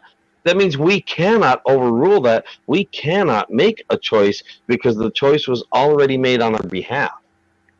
Sure. So an AI learns, but it's not doing anything outside of programming, right? It's not writing new code for itself, right? It's learning, well, it can. And it's making choices on what to learn. The programmer didn't say. I mean, there are instances when the programmer does say, learn this. And then an advanced AI, like the human mind, would also learn things that it didn't necessarily ordain, but or not choose on its own to learn. But it's still doing what the programmer wanted it to do, right? So we're still as doing a programmer, what God may I wants speak to to that? Sure. Okay. Go ahead, please. Yeah. If you're writing an artificial intelligence program, you can give that artificial intelligence program input that you didn't choose. For example, you can use put a microphone out in the wind and just let it pick up static from the wind going by. Sure, the weather has something to do with that, but you didn't choose when that sound is going to peak and trough and all this other stuff. And then you could let that affect your artificial intelligence program so that it would make choices that you did not preordain in advance. You did not choose for it. And in that sense, yes, it could actually make choices that you did not choose on its behalf. Also, even if you make it so that it's totally predetermined, if you don't know what that determination is, and say for example, you're just not even artificial intelligence. Something like Conway's Game of Life works by a simple set of rules. You put the live cells in there to start. You decide an arrangement of them, but you only know the starting arrangement. You haven't worked out what everything is going to happen from there, exactly how it's going to go, and yet it is predetermined. That is not you deciding what's going to happen. But if God decided what is going to happen, if God, for example, was writing an artificial intelligence program and he decided in advance exactly what choices that artificial intelligence program was going to make, then the artificial intelligence program isn't making those choices at all. It's just playing it's back not. what So- God Well, then we'll preordained respond. it Then to I do. wanted to ask Will a question. That is, that is. I mean, it has less choice in the matter than Conway's Game of Life, which has no choice at all. It's got less than no choice. But here we're Go ahead, talking Will. about a programmer who knows every possible scenario that the program could and ever would take, right? It's a different concept, right? It's not a human Well, mind creating a program. and It's a computer program. Who and I knows considered every that in what I possibility. said. Yeah. And I considered that in what I said. Like I said, if you know every choice that it will make based on how you design it, then every choice you make in the design decides something about the choices it will make. You are making those decisions in advance because you have that knowledge and ability. The same as if I put together the live cells in a certain pattern in Conway's Game of Life to make a counter or to make a glider or to make a small spaceship or something that will behave a certain way. I chose that. And if I set up the boundaries a certain size and I know exactly how it's going to behave in that setting, maybe because I can think it out or maybe because I've done it before, one way or the other, I chose what it's going to do. That's not giving it free will. Yeah, Sure. he knows. But I I'm think not he knows what you're saying, Donald. Yeah, I don't believe in free will. So- Okay. Well, Right. Calvinism is antithetical to free will. Well, I should clarify, it's not giving it will at all. But yeah, I suppose you could give someone the illusion of will, and maybe that's what you're talking about, that God Yeah, gives us the illusion voluntary of will. choice. Yes, voluntary. You know, choice. that You're willingly makes us feel like we want to do something. But then if you go back to your story of Joseph and the coat of many colors and his brothers selling him into slavery, it seems to me, if you look at the circumstances, I'd say it's pretty unlikely that they happily sold him into slavery. I think they very much didn't want to sell him into slavery, but they felt that there was a situation where he was going to be favored over them. They were going to be in a bad situation unless they somehow got rid of him, and they made a bad choice. They made a bad choice, but they didn't see a good choice available to them. No, So yeah. I'll let you Go ahead. respond to that. Then I wanted to ask a question. Sure, I'd have to disagree because the text says that they hated him, and that they wanted to murder him, but murdering them would cause too much grief for their father. So instead, they decided to sell him into slavery. Right. So, Murdering him is probably. I mean, hating him is not something they probably chose to do either. It's just something they ended up with. And so that's why I'm saying, no, I don't think they were happy with hating their brother. I don't think they were happy with having to decide between killing their brother and selling their brother into slavery. And so James asked a question, then I want to ask a question too. So it's in listening to how you're describing morality. So it seems like because morality comes from God, right? So it seems like in your worldview, it's kind of like an arbitrary thing. And so since it comes from God, therefore anything he does is by definition moral and good, even if you don't understand it, because he is where all morality comes from. So he's incapable of being immoral. Correct. Okay. So even if we don't understand it, but it makes sense to him, and okay. Yeah, because our reason is not his reason. Yeah, it's our ways are not his ways, right? I think it's worth giving Will the opportunity to talk about the different types of will, and by which I don't mean people. I mean free will or his definition of will. Well, I believe in Calvinism they have several different types of will, of which God has, and it's not just one free will. That's not really. Is that right, Will, or not? Yes, correct. God has necessary will, which is, let's say that it would be the starting point and the ending point, getting from place A to place B. And then there's God's secret will, which is what God knows for him, but doesn't reveal to us. And then there's God's express will, which is what he's revealed to us about himself through Scripture. And he can have a necessary will and still I know I need to get from here to here, but it's like disciplining my son, right? When he does something that breaks the rules in the house that I've set, am I happy? Am I happy that in this remote learning scenario that he didn't do his assignment? No. And does it hurt me to have to scold him about it? Yes. But it has to be done in order for him to go to school, get good grades, and graduate, right? So God has emotions like we have emotions. He's happy about things. He is disgruntled by things. He is disappointed by things, and he's angered by things. But he has his necessary will, his plan for how creation, the program will run, the matrix will run, and we have to. But then there's parts that he's revealed to us that we can understand, and then there's parts that we can't, because we don't. I don't think that it's possible for a human who's not God to understand, to think, and have the consciousness that a God has. That wouldn't be a God. That would be a human. If I could think the same way he does. That's the bit I think. Amy wanted to jump in, I think. Well, the Bible does say we were creating do- in his image. So there's that. Well, we actually we do Bible studies here, and we're going through the King James version. And we just went over this chapter, and I want to know if there's a reason, a context. What is the point of that story? Like, I get that it ended up happy for Joseph. It didn't end up happy for the baker. Baker got kind of whoosh. And I mean, is it if you last long enough in slavery, you might end up being the Pharaoh's dad? Because that's what ended up happening. But you better end up. This is me throwing dice. Better get a nice dice roll. I guess my question is really just what is the point of the story? I understand the story and how his brothers sold him in the pit and to the strangers, and it's like almost like a pre-Moses type of story. But yeah.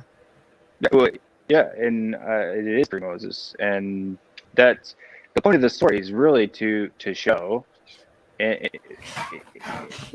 that God, that things that happen in this world aren't happening for no reason. They're happening for God's reasons. And that if we trust in him to work all things to the benefit of us, then we'll be able to see that at some point in time. Right? That's the point of those of us who won't burn forever in hell. Yeah, but we don't know. You don't know. You on your deathbed, you could look up and think in your mind, Lord, save me, and you could end up an elect just like that. Save me from what, though? I don't believe there's anything there to save me from. So you don't right now. And Randolph has a question. I think I figured your God out, though. If I could just momentarily say, I think I figured your God out. I think if he was real, I think what happened with your God is he had a superiority complex, and he wasn't happy with it. So he decided to make something that was like him, except not perfect, so that he could then become that thing, so he wouldn't have to feel so superior. Yeah, he's a jealous. Hence the Jesus story. Dying and everything. He's just gonna say, you can't understand God. So yeah. But Randolph, you said the same thing we've been. I just understood his God. Yeah. See, one of the questions that often comes to my mind is, how do people know all this? Like, we have such good documentation for people who are in current times, and there's yet so much that we don't know about them, and we find out surprises. There's been famous people that it was a big surprise when they were involved in a scandal or something, and with God, there's this character is supposedly elusive, and we can't know what's in God's mind, and yet people seem to have so many ideas and understanding what God thinks, and that's why they're following all this. And it's quite back to scripture, and yet there's so many translations that are out there. So to me, I have trouble reconciling this. This doesn't add up for me. Yeah, so it's called post hoc rationalization. Go ahead. We both spoke at the same time. Sorry. For us, it's just basically it's sola scriptura, right? And this is where a lot of times Calvinists tend to be ENTP type personality types. They like to debate. If you were to go to a lot of Christian forums, it's usually Calvinists beating up on Arminians, right? So with a pummel of vocabulary. I tend to try to not do that. I tend to get more angry at Christians than I do non-Christians, but that's actually what I should be doing. But the main point that we try to focus on is that it's scripture. So all we have to rely on is the text. And a lot of Christians would like to skim away from the text or explain it away, or that's not for this time, or that wasn't what that meant. Whereas Calvinists say that's what God did, and yeah, we don't shy away from the scary parts of the text. Can I jump in here real quick? Sure. Absolutely. All right. And Dak, if I could please have like 5 minutes, just 5 minutes, I'd appreciate it. I'll mute myself. Let me know when you're done. Appreciate it. Thank you. Thank you. So, well, listen to that. Well, I already stated this to you, but for those that just maybe jumped on here in the last few minutes, I love talking to Calvinists because of they have a very particular worldview. So you brought up earlier when you and I started to talk about anecdotal or personal experience. What is it? Was it today, or what was it? Whenever it happened, that has convinced you that this God is real and that this is truth? Like, what has convinced you of that? I'll give my story real quick. So I was son of a preacher. Grew up in the church my whole life. At the age of 18, I joined the age of 18. I started to going to college, drinking and then partying and doing all those things. And I was very sheltered. My father was more of a fundamentalist. We weren't allowed to go out trick-or-treating on Halloween. We weren't allowed to do any of those things that normal kids do growing up. And joined the military at 18. I was out making money, went kind of buck wild for 23, 24 years. Or from 23 to 24, real wild and crazy from 18 to 24. And then got in trouble in the military one time I was stationed in Korea, and they had a curfew there, and I wasn't allowed to go outside, and ended up getting caught being out after hours. And it's really silly, really can't be out past 12, but the country's safe for women to walk around at 2 o'clock in the morning and have nobody touch them. But got in trouble for coffee? What kind of Christian are you? And then so I got restricted to base, couldn't go off base, basically got locked up in house arrest for 2 months, and having just going through some depression. And I walked outside and looked up at the sky and screamed, "What do you want from me?" And all I heard back in my mind's voice was "you." That was it. And after that, boom, it completely changed my life. Yeah. Okay. And actually a lot of what you just shared I can relate to, other than military. I grew up in a household filled with ministers. My mom was a music pastor. Still today, my uncle's a pastor. My brother's a pastor. I grew up in it, around it, so on and so forth. And had some of those experiences or encounters, as we enjoyed to say back when I was in church. My question then to follow up on that would be, Will, could you, just based on it being that personal experience in that moment, and you're struggling with depression, you got in trouble, there's things that you have opposition in your life, and you're looking for something to make sense of this.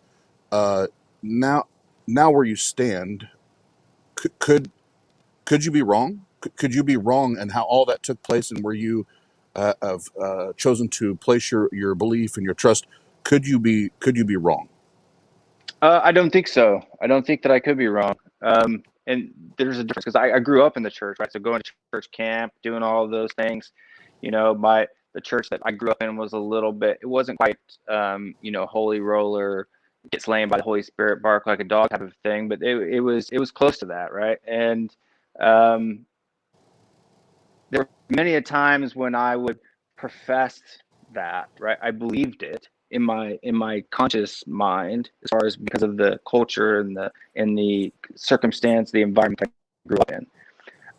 But it wasn't real to me. It wasn't something that was, I guess you could say, it's the only way to explain it sounds really corny, but it was to be born again. Like my mind, my attitude completely shifted, and I was such a liar in my life. I had friends growing up in the military, didn't know where I came from, didn't know what school I went to, didn't know what kind of person I was. I mean, I was horrible liar. And now it's completely, it's not even anything that I've done.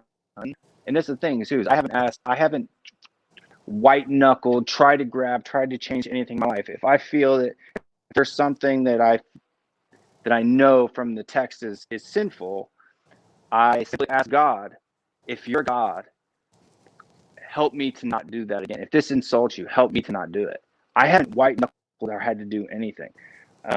The amount of honesty that I have for things is it's very dangerous. My wife will come downstairs and say, "Do these pants make me look fat?" And I have to say yes, right? If that's what they do.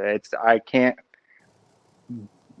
My kid, he's playing, football or whatever, and he said, Dad, how'd I do today? If he played poorly, I have to let him know that he played poorly. I don't do it meanly, but I'm honest with him, and I can't rationalize it, because to me, in my logical mind, it's irrational, but it is real for me. Well, well, first of all, there's never anything wrong with honesty, no matter which side of the table we're sitting on. I don't know that I would recommend telling our significant others that they look fat, but that's on you. But I do it meanly. I do it politely. I'm playing around, but I give her a trigger warning. Do you want me to be honest?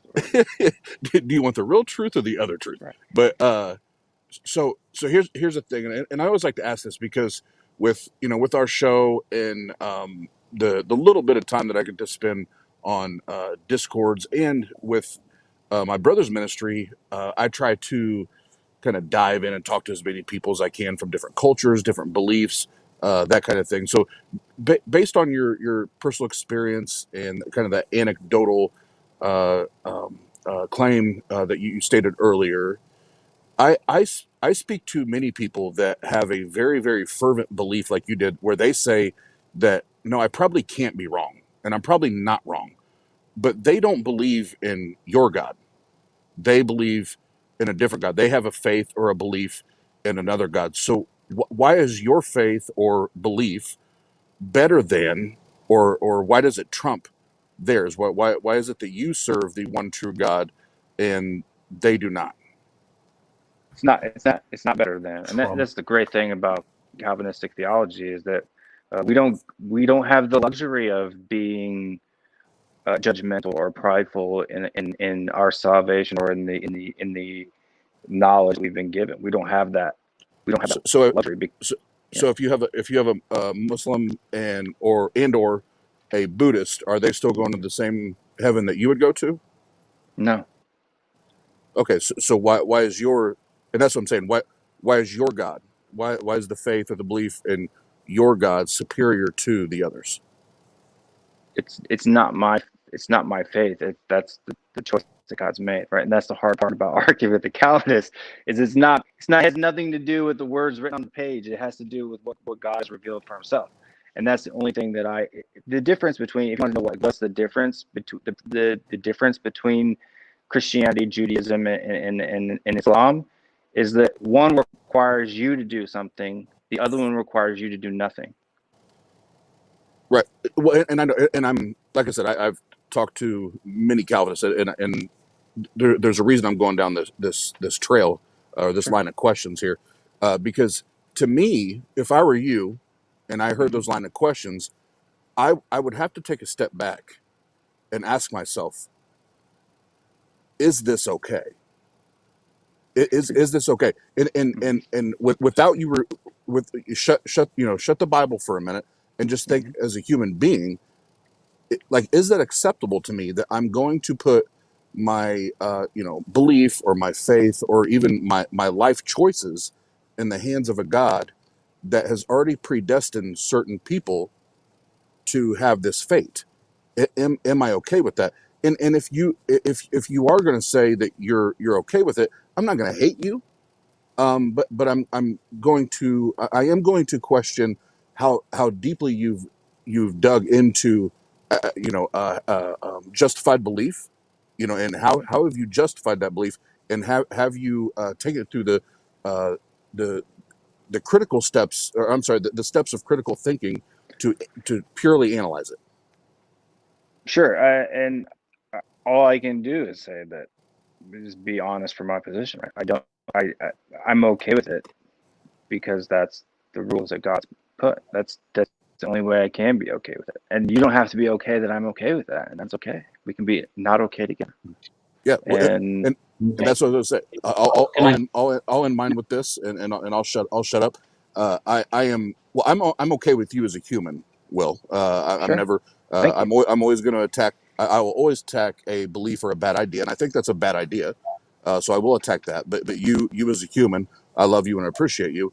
And what I would ask you to do is to reassess and step back and take it from a different perspective. Take the lenses off that you've been looking through, and analyze it through different lenses and from a different perspective, and see if you still come out on the at the same place on the other side. And honestly, and that's the thing is I consume.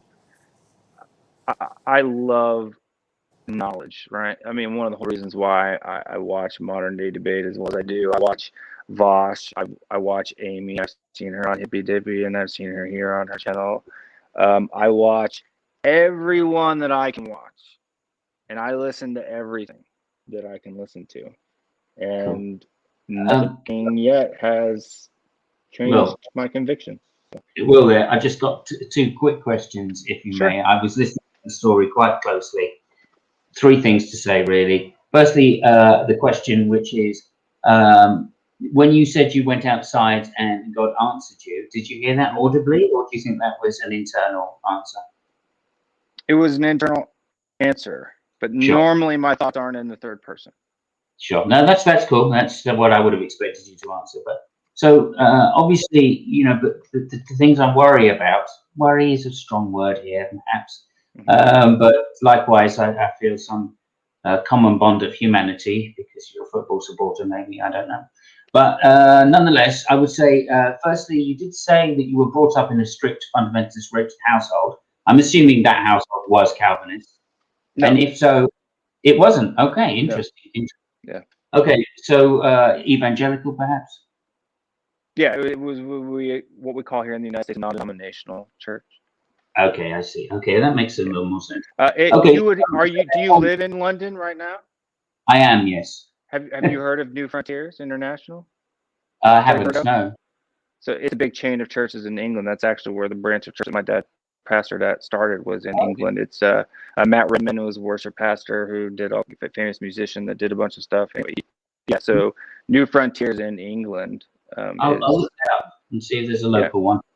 Yeah. I do enjoy going to churches because, of course, in this country, churches are extremely old, ancient buildings, and they're always fascinating to have a look at. But anyway, but I'd just say to you, and I'm sure you'll agree with this, but of course you have a strong confirmation bias, and if I would say at a time of mental distress, you then you described it as being born again.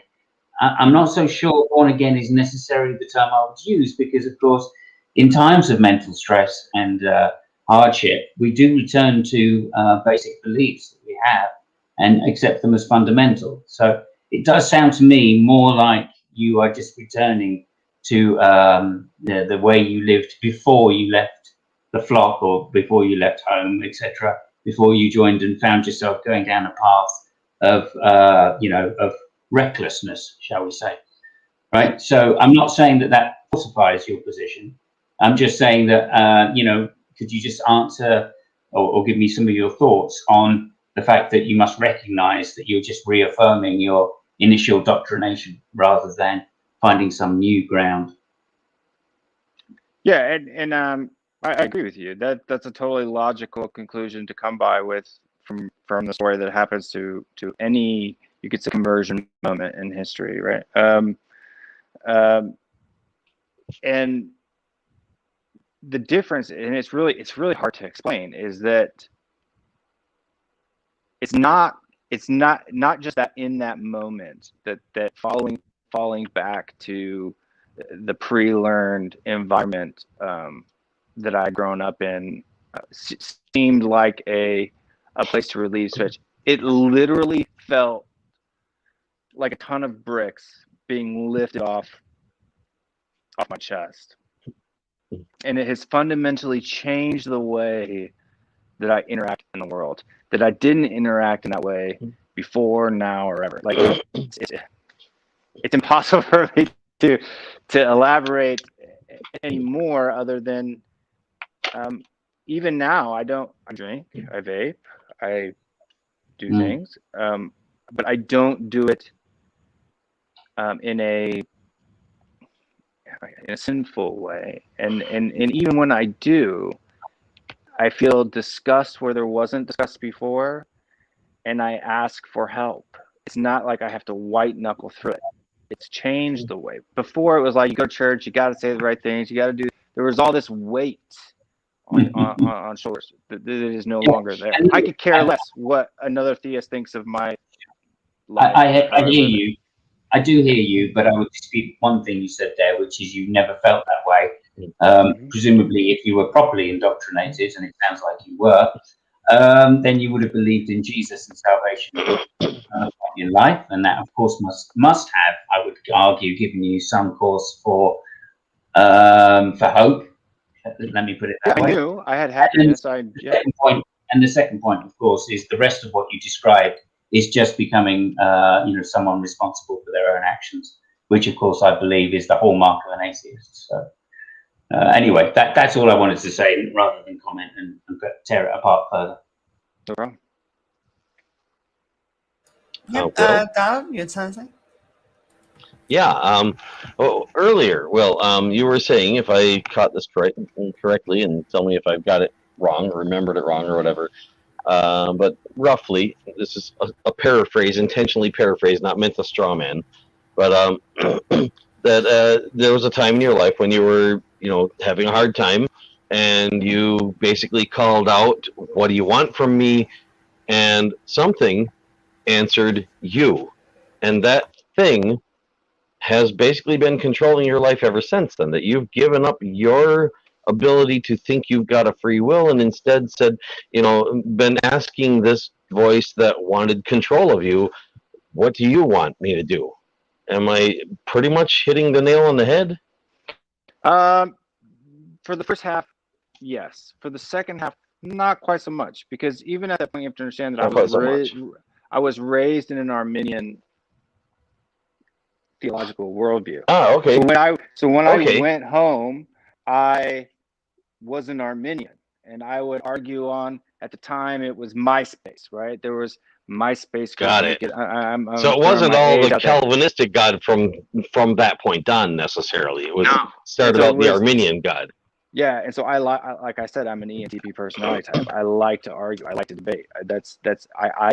It gives me chills. I enjoy doing it, right? So I was all in there full thing, and I would think, I gotcha, and the guy would say, well, then he would tell me his theology, and then I'd have to go into the scripture to find a rebuttal, right? When you have two things, and the more I read, and then Wayne Grudem's systematic theology, and reading more and more and more, and not only did I change from being an Arminian who was more of a conservative, I guess you could say constitutional conservative, to a libertarian, and also to a Calvinist. Okay. My whole. Okay, so over time, you gave that voice in your head control. But my question, over time, that voice changed me to where it wanted me to be. Okay. So you let it mold you into what it wanted you to be. And the question that comes to my mind is, how do you know that the voice that answered, "What do you want from me?" wasn't the devil or a part of your brain? Could have been. It absolutely could have been. Have you ever checked? Yeah, and I think that I mean, do you think So do you this- think that the God you think you believe in would want you to know whether or not that's who is really talking to you? yeah, so the only way that we can biblically figure out who the voice is talking to is that you have to weigh I'm it not talking against. about biblically. I'm not talking about using a book to check, because obviously that's just a book. Humans wrote that. We know that. I'm talking Sure. about actually checking the voice in your head to see, for example, if you roll a dice in a cup, can it tell you what number that dice is rolled on consistently every single time? Because it has ultimate knowledge, and it would know what the answer is even if you don't, until you look and see, is it right? Or could you? And hold on, let him Any answer kind the of a first test at question, all. and then Any kind of a test at all. Have you seriously physically tested it, and justify that in the same way the Bible says, has places where people tested Yahweh, and Yahweh wanted them to test him that way. Have you done that to make sure that it is who you think it is talking to you? I'll give him a chance to Yes. answer, though. Just wanted to clarify. So did I test the voice? Did I have a conversation with the voice? Not No, a conversation. A test that only who you think that voice is would actually be able to pass. I mean, like, for example, if you ask the voice in your head, can you tell me what number I'm thinking of? Well, if it's just part of your own brain, it's going to know what number you're thinking of. So that test wouldn't work. If you asked a question that the devil, if the devil is real, could answer, that wouldn't make a good test either. It would have to be something that only what you think that voice in your head is actually representing could answer and get correct, and it would have to be able to do it consistently, because a fluke can happen. So I mean, if you tried the test once and it passed, that doesn't mean it is what you think it is. But if you can consistently test it and it passes the test every time, that would make more sense to believe it is what you think it is. Otherwise, maybe you've just given control of your life to the devil, or maybe you've given control of your life to a part of your brain, that subconscious part of your brain, and given away your ability to consciously reason out what's the best thing to do in some circumstance, and just went, well, what does my subconscious think I should do? So, Will, I'm going to let you respond, but then when you're done responding, we're going to give it to Haley because she wants to do her closer. Sure. Yeah. So I mean, I've tested it, but in a way that again is anecdotal, right? So I can only tell you from my own personal experience of what has happened, right? I can't. Do I have a double-blind, controlled, placebo-based study to remove any? No, it's my life. So that would be ideal. Honestly, I don't have that. But as I was studying scripture, there were different things that I would struggle with, right? Is this real? Is what the text saying is here? How do I swallow this? What do I do with this? And I don't know how many people here are familiar with Korean culture that much or anything like that, but I've lived in Korea for somewhat. I don't live there now. I lived there for like 13 years. I've played StarCraft. They're very good at StarCraft. I live a half a mile from Koreatown, Los Angeles. So I've so they're very extreme subway. They're very to themselves, right? They're not an outgoing, really kind of group of people. If they tend to keep to themselves, and there are some cultural norms there, like taking your shoes off outside in public is not something you do. That's just a no, right? So I'm sitting there on the subway, and I'm reading and I'm studying a thing on demons and then demon possession, demonic activity, which is not something that we delve into a whole lot, but it's definitely something that's in the text that we have to deal with. So I'm sitting there on the subway, and I'm reading this text, and I'm like, God, how do I know that this is real? And about 6 seats down, a woman is standing up, and she's holding there. She's looking straight forward. As soon as I said that, she looked straight at me. As soon as I thought that, she looked straight at me. Walks in front of me, takes off her shoes, and starts right in front of me. Like it's had to be in her 50s. So this isn't some young lady who is anything like that. And I didn't know what to do. I sat there. Lord, what do I do with this? Do I try to rebuke it and like send it into a pig and have it jump off a cliff or something like that? He's like, no, I just wanted you to see. And then she stopped, turned around, and walked off. She was I got like off the train, dancing, or what was she doing when she took her shoes off? looking at me, crawling down, almost like a chimpanzee type. It's not a dance. It was so weird that everyone else on the subway car, it was your impression that she was possessed, or that she was a demon of some kind? Okay. Demon possessed, yeah. Okay. Those pigs did nothing wrong. I just wanted to throw that in there. No, they didn't. So in that case, Neither did the snake. if it was the devil talking to you, that would have made perfect sense because he's the one that's got control of the demons, right? God. Does he? Yeah. You know, I mean, according to the Bible, those are the angels that. Correct me if I'm wrong, but my understanding is those are the angels that decided not to obey God, and they were left with Satan, with him as their master. So, but God must have we can bounce created them back to to this in a rebel, second. so Haley's it's probably been the same waiting to thing. talk. And Haley is ready to talk. Yeah. Yep, Let's let Haley so- talk. I'm just saying maybe a better test would be in order. You might want to think about that. Go back I to could the explain test that after test she further. says her piece because she's got to go. So She's let's let her ready to talk. leave. Yeah. Hey, so Haley, I've what's said on enough. your mind? And thank you. Absolutely. We heart you, She's Donald. on mute. We know Haley. that. You're on Muted. mute. Okay, everybody, Oh straighten yeah, up. Haley, you got to unmute yourself. Oh, am I good now? You're good Go now. ahead. Yep. Well, yeah. Sorry, I have to go. I have to go refill this. So More windows to clean. so before I say what I was gonna say, so what, Will, what were you thinking about before that lady showed up? Like you said, I'm confused. Like you said, Studying I was demons. reading a book about theology. It's called Wayne Grudem's Systematic Theology.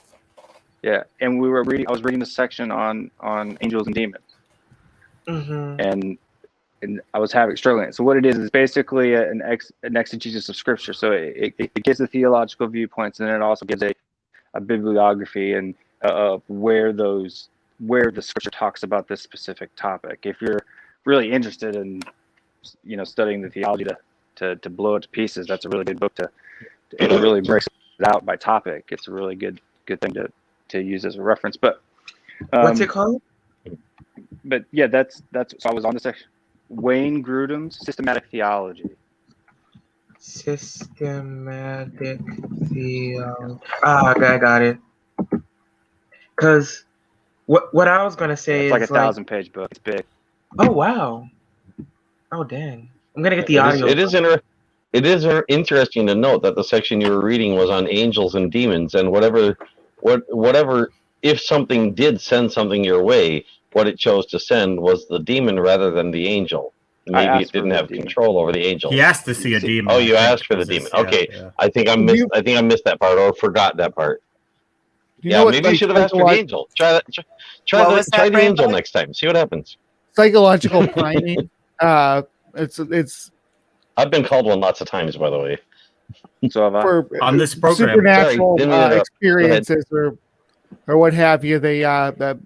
It's you prime your brain to experience, like you watch scary movies and then you feel like something's watching you because you psychologically primed yourself to feel that way. And people like when you go on a ghost tour, that's what they do when they build you up when you're getting into the haunted house, and then they build up. Oh, feel that cold spot. There's just things like that. They prime your mind to think you're about to experience something, and then any little thing can feel like it's something. Right, and I would agree with 100% because I'm fairly a apologetic person. Right? I'm not someone who tends to delve into things, although you would probably disagree since I'm a Christian. But to dive into things willy-nilly, right? So I've had lots of other experiences and stuff like that happened, but this was so unusual, and it's really the cultural aspect of it. If you spend enough time in Korea my wife's Korean. I've lived there since 2003 to 2015, so I lived there a really long time. It was so unusual, and there were so many other people involved that it was really for me. Not so rare here in Los Angeles. Yeah, right, exactly. If it would have been New York or LA, right, and you're some strange person, yeah. So how Koreatown on a bus gonna happen. So you know how terrified the Korean people are of having fans on in their bedroom while they sleep at night. Exactly. Yeah. The fan kills them. They think it's going to kill them. Yeah. So I mean, it was. Me too, but only because I'm cold. Well, they think it's going to give them They believe it- hypothermia. Yeah, it sucks the oxygen out of the air. Apparently. I've just got another quick question. Sure. Oh, Haley, sorry. You want to finish your... Oh yeah, that's fine. Yeah. Well, I was gonna say, I feel like you guys. Well, I'll just leave you this. I feel like you guys focus a lot on like Christianity and the Abrahamic religions, and I don't know. It's something I've been focusing a lot is the idea of reincarnation, and I'd like you guys to discuss that in more depth later on. One thing I've Maybe been looking we'll do a stream on it. Yeah, definitely. Sure, I've been do a looking into podcast on you guys. the egg theory, if you ever heard of that. So Well, what happened earlier? There was a debate. We were talking Calvinism type of Christianity, so that's kind of why it's focused here. Like, there are a lot of The atheists. sound in broke up North and then went America, silent. Oh, particularly in the U.S., who do focus on Christianity. But what you're talking about with reincarnation, I know is common with Buddhism, and I have debated with people on these different topics as well. And You can polytheism. be an atheist and believe in reincarnation, though, because Yes, that's true. And but it's very strongly associated with Buddhism because it's a central tenet in Buddhism and offshoots of Buddhism. So, but yeah, I do know atheists who do believe in reincarnation. So you're absolutely right about that.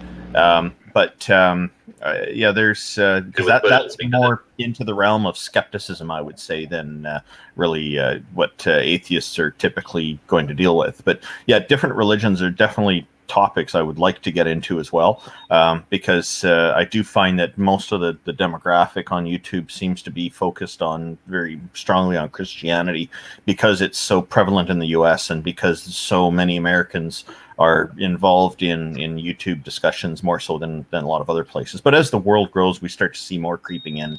Islam has come into it. But they, again, like you say, that's one of the Abrahamic faiths, and getting into kind of the Hinduism and Hellenic polytheism and different things like that would be a very interesting thing to get into. Paganism, even.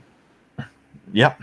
Yeah, Satanism would be one as well, right? Yeah, Satanism actually, the correct name for Satanism originally was Randism, and it's quite interesting. There's one in Hawaii called the Kahuna religion. In fact, before I think it was the Christians came in and took over, but you have the Maori have some background in that as well, and that one had some very strange ideas. One of them was that women can't eat any foods that are red, and they can't eat bananas. And women get temporarily excommunicated from the community during menstruation cycles. The very, very sexist, misogynistic religion. Like Judaism. Anyway, it's good that it's gone. Was. Sorry? Yeah. It's interesting to note, by the way, it is interesting to note, by the way, that is in a matriarchal society. And yet there's that thing with the, menstruation. Oh yeah, a bunch of people afraid of the sight of blood or something. I don't get it. So yeah, Yahweh was too, unless it's blood he's spilling now. Then he's okay with it. Then he likes the smell of it. I've got some interesting YouTube sites, if you like, Haley, for Buddhism. So it's something I'm interested in, but obviously I'm a strong atheist. And if she gets off, I think someone else is trying to get in. There are also different forms. Okay, we got one more spot. There are also different forms of Buddhism. You got to keep in mind they have Vedic foundation, right? And so there's the Hindu. There's the Buddhism in India. There's Chinese Buddhism. Chinese Buddhism is probably the more prevalent one throughout the world. But both of those two are quite have a lot of similarities. Interesting thing that's often overlooked with Buddhism is that in its origins it was also very sexist as well. Mm-hmm. Is Confucianism, is that a religion or more of a philosophy? Randolph just said you're saying that some religions are sexist. Can be both. Really? Buddhism does have that in its roots, and it's still in the scriptures too. But as far as I know, modern day Buddhists typically just ignore all of that, leave it out. Confucianism. Okay. Right. I'm just looking up Confucianism here. I have some information on that. Let me see. Confucianism. Yeah. Confucianism has no deities. So, but they do have supernatural agents, ancestral spirits that are not deity dependent. So it's kind of quasi in that respect, but it is regarded as it does have a number of religious characteristics and some strange traditions, including sacrifice. Yeah, it has also evolved some theistic branches. The same with Buddhism in the fact that I think they believe transcendental love. No, Buddhism is most definitely polytheistic. They do have multiple deities, and when people say that isn't, that's actually just somebody who's more interested in the philosophy, or just hasn't become fully enough ingrained into it to understand what it all is. You go to any Buddhist temple, and there are deities, statues of deities all over the place. Oh yeah, people are praying to them. But like the Confucianism has evolved theistic branches, Buddhism has also evolved some atheistic branches. They are out there. You're talking. Yeah, you're right. At the core of it, you're talking about the people who are interested in the philosophical aspects of Buddhism and throwing the spiritual part away, and so it's Buddhists are typically but what I'm saying though is that there are some organized practices like that that there's like a body of beliefs that have they're still treating it like it's a religion, but they've like you said, thrown the God parts out of it. Yeah, that starts to kind of move more into kind of a philosophical thing, because as soon as you get rid of the deities, you're getting rid of the celestial dictatorship kind of stuff. I think Haley wanted to make a final parting comment. Yeah. Nah, I was just saying, like, I'm about to leave. I'm the token black person, so I gotta come back. So you're more than a token. You're another person. And I'd be happy to see you reincarnate in another hangout. I was laughing at your Windex stuff. That was hilarious every single time. I just thought she was the prettiest person in the room. I didn't think of her as a token. Look at that. Amy, you need to get her a pair of these 8-bit glasses so she can wear them when she drinks those interesting drinks in the future. I will admit has those a glasses smudge are on pretty the glass awesome. of that tank. She can take care of it for him. I didn't know you were so sexist, but okay. Sorry, you didn't know what was sexist? I didn't know Dak was so sexist. Surely it's sexist? Okay. Surely What did I say that was sexist? Surely it's me. Come on. Oh, anyway. What did I say that was sexist? Thank you for the questions. You said I wasn't pretty. One more question for you, Will. I mean, I didn't decide based on gender who was pretty and who wasn't. Just my own personal taste and looks. That doesn't mean you're a little bit bisexual, does it? No. I do tend to think women are prettier than men, but that wasn't my reasoning. Just looking at the people, hadn't really thought about who's what gender. See, Haley, that Windex is doing you good. Yeah, you're picking up, attracting some attention there. Well, thank you. I'm going to take it. No. I was talking to Donald. Oh, you're talking to Donald. I'll take that. Sounds I missed it. Whatever it was. Guy. She was complimenting you back, Donald. Shit, you're very handsome. Okay. I missed it. The only cautionary note I have for you is if you're actually going to drink from a bottle of Clorox bleach, people might mistake you for a Trump supporter. Yeah. You don't want to do that because don't want to be mistaken for a Trump supporter, right? Make a great Halloween costume, though. Well, that and the fact that it's dangerous. Well, I'm sure she cleaned the Windex bottle first. It's all smoke and mirrors. Yeah, at least. Although getting that smell out would be hard, but yeah. Yeah, if you know what's in it is safe, then you've worked around the danger thing. This looks so funny. I'm still laughing about it. You made my night, Haley. Thank you. Thank you. Okay. I just guessed it was Windex before I could even read it. Says you drinking Windex? Yep. Definitely. Okay. Thank you, Haley. It was nice having you on. Yeah. As always, welcome. All right, thank you guys. Sentencing. Having me. Quickly, with this, Willow's It's back. just make sure- I've been here. just, I just don't grab the wrong container that looks that way. No. Okay. Just to say, you play guitar, I take it, and you sing Uh, as well? It's just Guitar Hero. It's just Guitar Hero. Okay, no worries. Okay, no, just was. Oh, Amy just air guitar. I So don't think I've tried that yet. I've wanted to try that for years, and I don't think I've ever gotten around to doing that. air Guitar guitar. Hero? Try Or it. guitaring?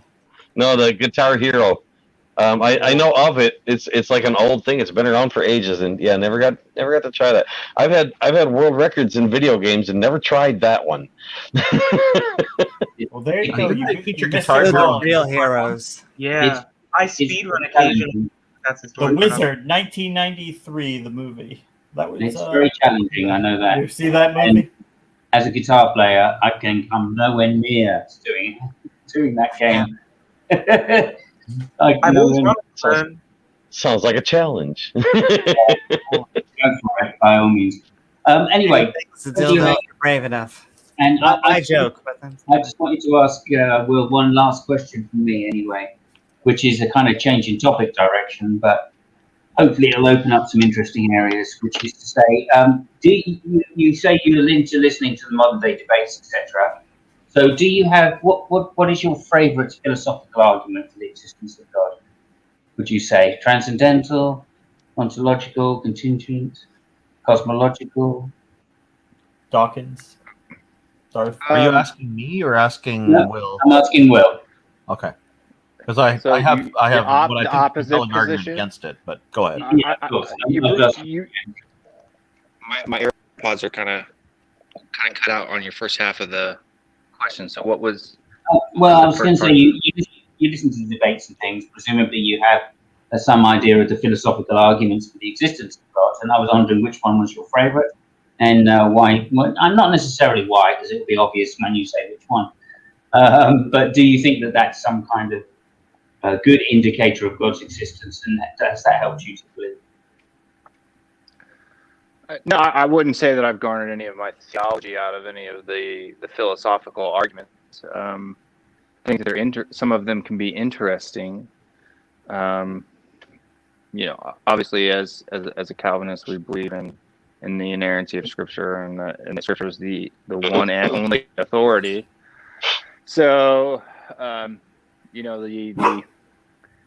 creation narrative, or the cosmological aspect, philosophy there is something that I don't think that I've pinned down yet, or that God has revealed 100% of it to me through Scripture. So there's Or to anyone. yeah. So for me, it's really struggling through that. If the 6-day creation narrative is 100% correct, then is it God spinning all that into maturity quickly, and does that account for the entire evolutionary table? Something I'll find out when I die, I guess. Okay. So I find nature accounts for everything we find without even having to throw God in there. But if you do really want to know whether or not the voice in your head answering as God is really God, I personally would try a few things like ask your left elbow sometime. Ask your right elbow. Ask the devil. What does the devil want you to do? You don't have to do what the devil wants you to do, but you could ask and find out. Do they have different voices? Do they have different opinions?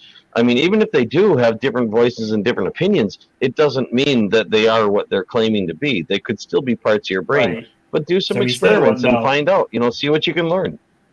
So So we still wouldn't because- know. and because- so Well, I he just wouldn't wanna know, but say, he'd have some more hints. He'd have some more clues. He could be a little closer to being able to be relatively sure, because when he says, well, I'm doing what God tells me to do. Well, what if it wasn't God? Well, what if and it's so- not Santa Claus? maybe- It's just what he know, what he thinks Also- is God. well, no, not Also, correct me if I'm wrong. Also, correct me if I'm wrong, but if I understood your belief system correctly, God wants you to do what you think is right. So when you ask God what He wants you to do, you're kind of saying, God, I don't want to do what you want to do. I want to do what you tell me you want me to do. Do we have some backup coming for Will? And so, Simos, I just want to make sure, was that your question? Because I don't think you had any more points. Or did you want to make, or, because No. I know Will wants to respond. And so, it was nice having you on. Thank and you for coming on. Simos. Thank you. For Thank you having so me. much. I'll take the hint. I've just got to say one last thing then. I hope Absolutely. I hope Will repents from his sinful ways of supporting Tottenham Hotspur. Thank you very much. Yeah, we'll see you in a week. Nice See you in a having week. you on. Yeah, see you next week. Come back in. Hey, Yep. Yeah, Amy. come back on anytime. And then, yes, We Donald. were talking about the North London Derby, but that, yeah. But And Before then you I'm come on gonna. anytime you'd like. Before you close Hey, this, yes, if we you need want to, more theists, and we're not. We got still a little We're bit more not closing time. it yet. Randolph we has need- my, okay. Randolph has my contact information. Anytime you want me to come on, just have him reach out to me on Twitter, or you guys can reach out to me on Twitter, and I'll come on anytime. So yeah, but I'm not done for Okay. now. I'll stay till 5:00 in the morning if you want me to. Woohoo! Yeah, Well, it I'm was- going to let I was just- everyone do closers and all this, but I think there's also Zoe is backstage. So you have a theist friend back. He's trying to normalize He Christianity. may not be a friend. Christianity. He may not No, be a he's friend. your backup. He's coming. He heard the call. Okay. Well, I Donald, was just so gonna ask what if I- did you want to Bring say? Zoe in. I was just going to ask if it's all right if I post my URL for my live stream that's tomorrow morning. Absolutely. Oh, sure. And bye, Simos. right. What's It was the- nice having Bye, you on. Simos. What's the Bye. topic this Bye, time, Donald? Simos. Is it another is God extinct? Is that the one I saw? That's the one. Yeah. Okay. Are the gods extinct? Well, I think someone's coming on who's going to say no. That's true. We'll find out what his views are on the subject. Welcome, Oz's twin brother, Zoe. What are your thoughts? And Will is welcome to come along and bring his God if he wants, or invite his God to come, or just have his God come and Like- not come. Is Dak- whatever. is Dak still- Yeah, Is Dak still talking? Is Dak still talking? Welcome, No, Zoe. I How stopped. are you? We're talking about God I'm not talking immoral right now. for creating Is those Dak still talking? Links up. Nope, I'm not.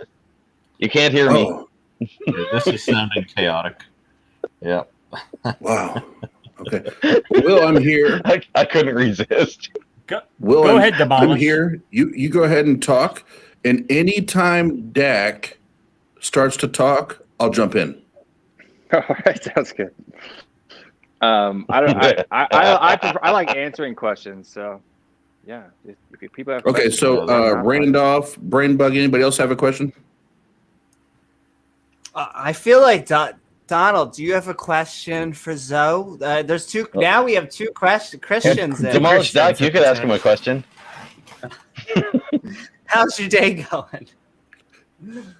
I'm great. Dak and I can't talk until he shows that our God isn't real, because he made a claim a week or two ago that the Christian God is not real. So until he has remember evidence, On this channel, I don't yeah. listen to him. So Amy, James, Brian, Randolph, anybody else has questions, you can ask. But Dak remains silent. Oh, okay. And hi, Uneasy. KO Champ. and I do have something I can say if people don't have Go ahead, Will. they want to ask. Absolutely. And then after that, we got Peter in the house. Peter, wow. Woohoo. So from a Calvinistic point of view, and I think that this is enormously important. And I don't think that this point of view is exclusively from the theology of John Calvin. It's not the theology of John Calvin, but it's the theology of God based on John Calvin's writings, is that I feel that a lot of the times and I mentioned this in the earlier debate too as well, is that a lot of the horrors of the church is blamed for wasn't. I am confident that those people just simply weren't Christians, and that people can identify themselves as that if they like, but especially with an ideology, if you don't follow I couldn't be a socialist and have a libertarian ideology.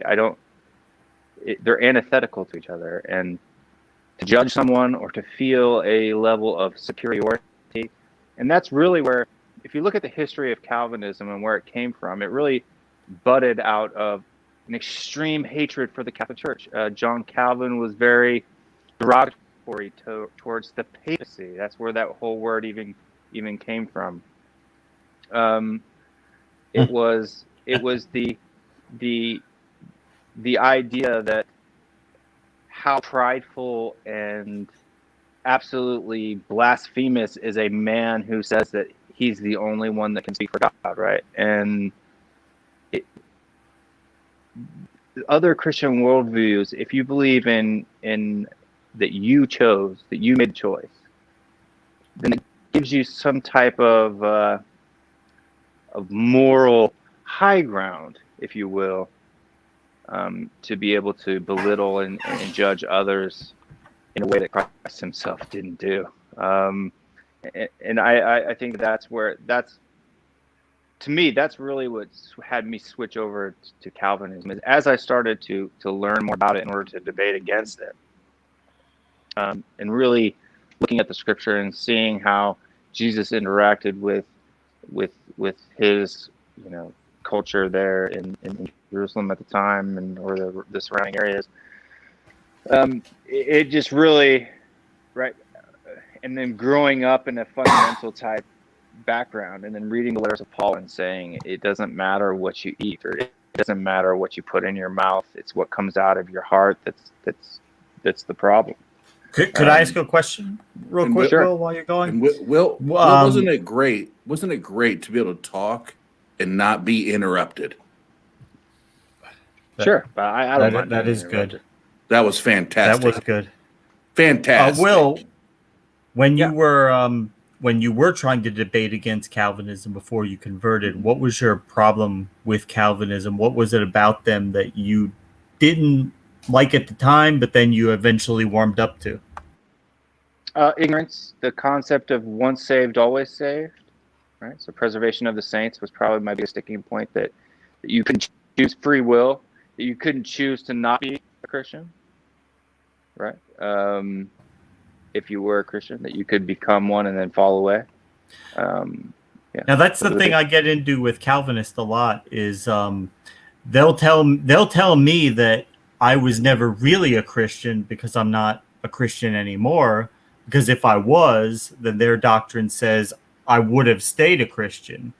And that's because I know that I really did believe, but then their theology tells them that I couldn't possibly have believed. So no, so here, and I think this is a problem too that a lot of people conflate, and you don't have assurance that you're a Christian, but you have assurance that the elect, God will carry the elect through. Right? That's the assurance. But there's no assurance that you're elect or you're not, right? So even a Calvinist can't say, I know I'm a Christian.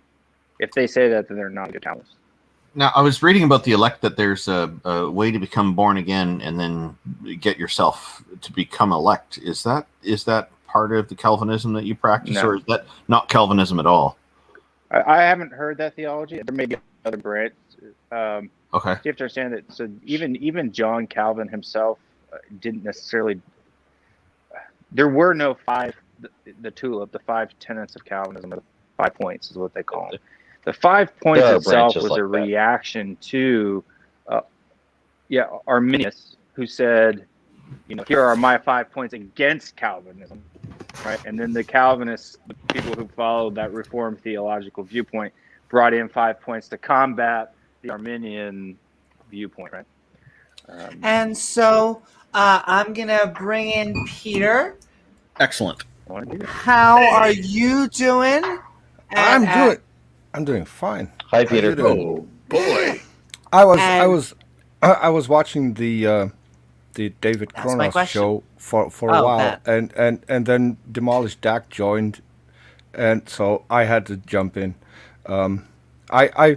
So I've got a lot of experience with live streaming, and so Donald, earlier you shared your screen, and it wasn't a big surprise that you were the only one that was on that screen. If you move over to StreamYard, you will notice that there are other people in this room, and you can then see whether their icon moves or their mouth that they're talking, so you don't end up talking over them.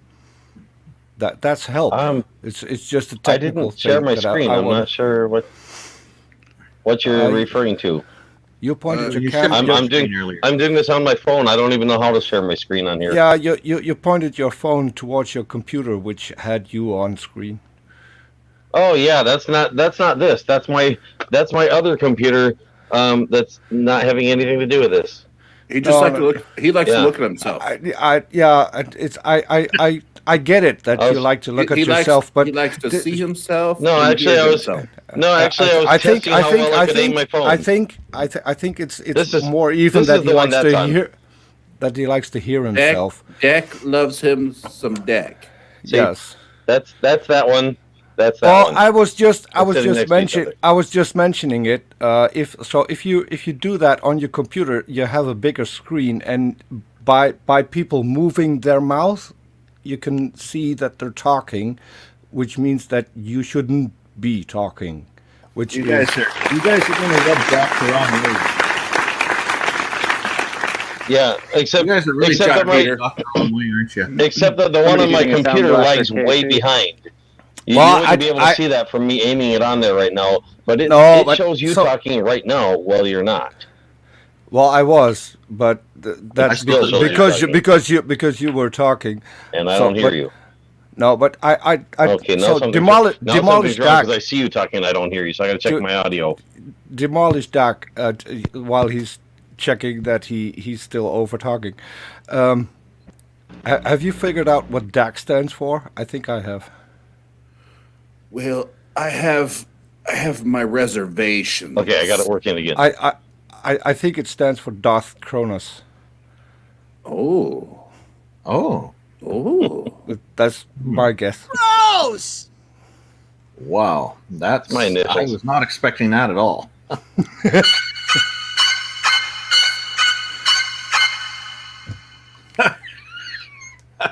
That's tip your waitress, folks. Oh boy! But I've been enjoying the show, Amy. I've not been in the live chat often, but I do watch your shows, and you're a real asset. Thanks for doing these. Thank you so very much. And those sound effects are starting to get me thinking that this is kind of like the Howard Stern show almost. Hallelujah! I think it's adding to the show. I mean, I never got applause after saying something, so thank you. I'm blushing now. I'm glad I'm not on camera. I'm entirely blushing. It's amazing when Will and I, the Calvinists, can talk, and Dak is on mute. What can happen on this show? I don't mind him being interrupted. I tend to not over respond to it, but yeah, it's basically what I'm saying before is that basically if you have Christians who are judging you, they're wrong as far as Scripture is concerned. So you can just ignore them, or smash them, or we'll do whatever you want to do. Because for us, we're all the same according to Calvinists, right? Total depravity means it's for everybody, not just for people who don't believe on their own. Yeah, in our debate conversation earlier, I felt like you were not judging me. It was kind of refreshing. Yeah, I wouldn't judge you. I can argue against your opinion, right? But I'm not going to. Yeah. I'll definitely never judge anyone for their But I don't have a problem with people judging me. I encourage people to judge. And so anyone just joining us, because we're going to start probably wrapping up soon, we have been Midnight Ranting. Both Ronald and Will just went head to head at a debate, but it was very cordial. So go check that out in the description below. No, hey, that's a good thing. And I'll also get Randolph's. It won't let me update while it's live streaming, but both his description links in there. And Will, if you have a link, I'll put that in there. We'll get everybody's links. But yeah, Peter, did you have any thoughts on is God immoral for creating those he's predestined to hell? So I should have jumped in earlier because Brainbug was and I saw that on another stream and I couldn't sleep. So hi Brainbug. How's it going? Brainbug had his praying mantis there, and so I couldn't if Brainbug were to just kill all of the animals that he has, I would consider him to be immoral. If there is a God, then because of the actions of two people who have long since died, we're still punished for what they did, which I would consider extremely immoral. And what I'm struggling with, Will, is that you don't seem to be allowed to have an opinion about that. I can have an opinion. It just my opinion isn't important, right? It's not important to God's necessary will. Right? Well, why wouldn't it be important? Because my opinion isn't going to change God's plan. Right? God's plan is God's plan. It's that. But so God created you just to torture you? That's basically it? For his glory. That's why he created me. Yes, but not my glory, not my happiness. Okay, but is he torturing you for his glory? Sure, that's what he wants to do. And you're okay with that? It'd be, if God is God, and if God is the God that he describes as himself, it would be illogical for me to not be okay with it. It wouldn't matter either. What he's saying is like we're basically in a petri dish, and God's designed the everything in the petri dish to work out a certain way, for everything to live a certain amount of time and die at a certain point, and everything's got this path that he's set everything in motion to make it happen, and he's watching it kind of blossom. So it doesn't matter how we feel about it in that framework. Yeah, and I think it's like Brian's bugs, right? Like, he loves his bugs. He doesn't want to see any of his bugs die, right? But some do. But do you think that his bugs see him in the same way that he sees them? No, I don't think that. But I also know that his bugs might not be able to form a coherent thought. God, if God created us, he created us specifically to think and to form opinions and to try and prosper and to bring our own ideas to the table to make the world better. If your God exists, none of that is allowed, because we can't do anything. I think from the Calvinist perspective, all that is kind of just irrelevant. Wouldn't you say, Will? It's not that it's necessarily irrelevant, because it says in Genesis, it says the exact purpose for why God gave man reason, right? And that was to steward the earth, right? That was his original intent, for man to rule over nature. That was his original intent, right? That was the reason why he gave us a different cognitive function than the rest of nature. So, have humans and if we're created to take care of the Earth, and the Earth's what is it, 4.3 billion years old? Have humans been around for 4.3 billion years? Is that part of your belief system? Yes, I don't know the exact date. I'm not one to necessarily, because is it 6 literal days or is it 6,000 years? I believe that it could be either one. And like I said before, that's probably the only section that I don't necessarily have a 100% viewpoint on. But to me, it honestly really doesn't matter whether it was that God ramped up a creation to maturity, so it looks like it's 4 billion years old, or is it that God set the keys in motion, and that one day in Scripture isn't one literal day. And there's theological viewpoints from both sides of that argument, and I haven't really put my foot on one, simply for the fact that it only matters, right? It doesn't matter if it was 6 million years or 6 billion years or 6 days. If God really exists, then all that matters is my reverence for him, right? So that's it. That's the only piece that actually matters. But, I can't get over the fact that you think that God created us just for his glory. That would make him the biggest narcissist you can see. Sure, jealous. Yeah, sorry? He's a jealous God. God's jealous. But atheists think they exist just for their own glory and their own pleasure. No. Yeah. No, I'm an atheist. I don't think so. So it's not atheists. No, atheists. Yes. No. Not all atheists do. That's what I'm trying to say. It's much like Christianity. Atheism is much like Christianity in that there are 9 million different ways people think about it. So, well, atheism is what you hate a God or don't believe in God.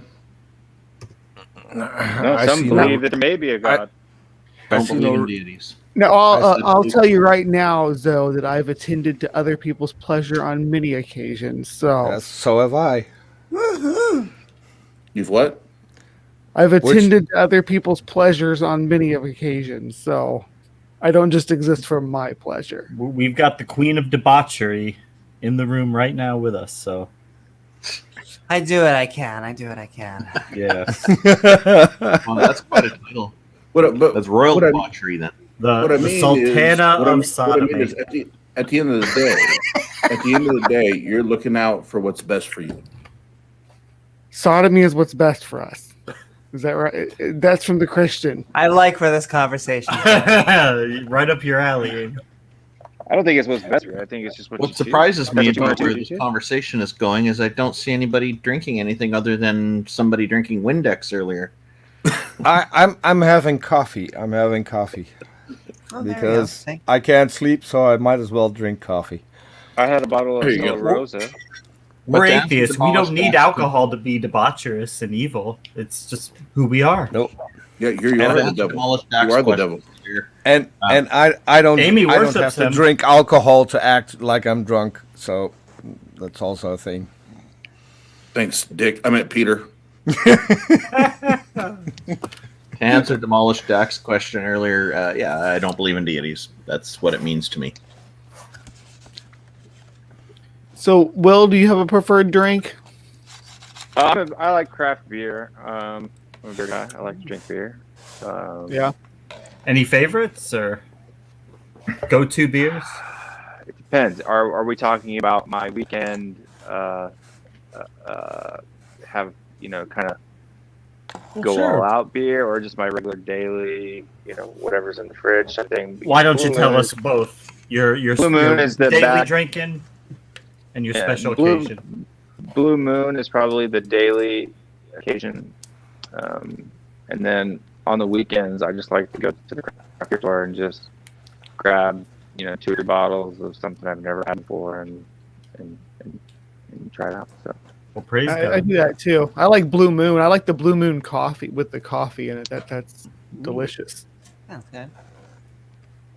See now I don't get anything from this conversation anymore because I'm Dutch and all of those brands do not exist here. Where are you at, Dutch? Peter? Dutch. I'm You all Dutch. have some dark beer over there, don't you? I'm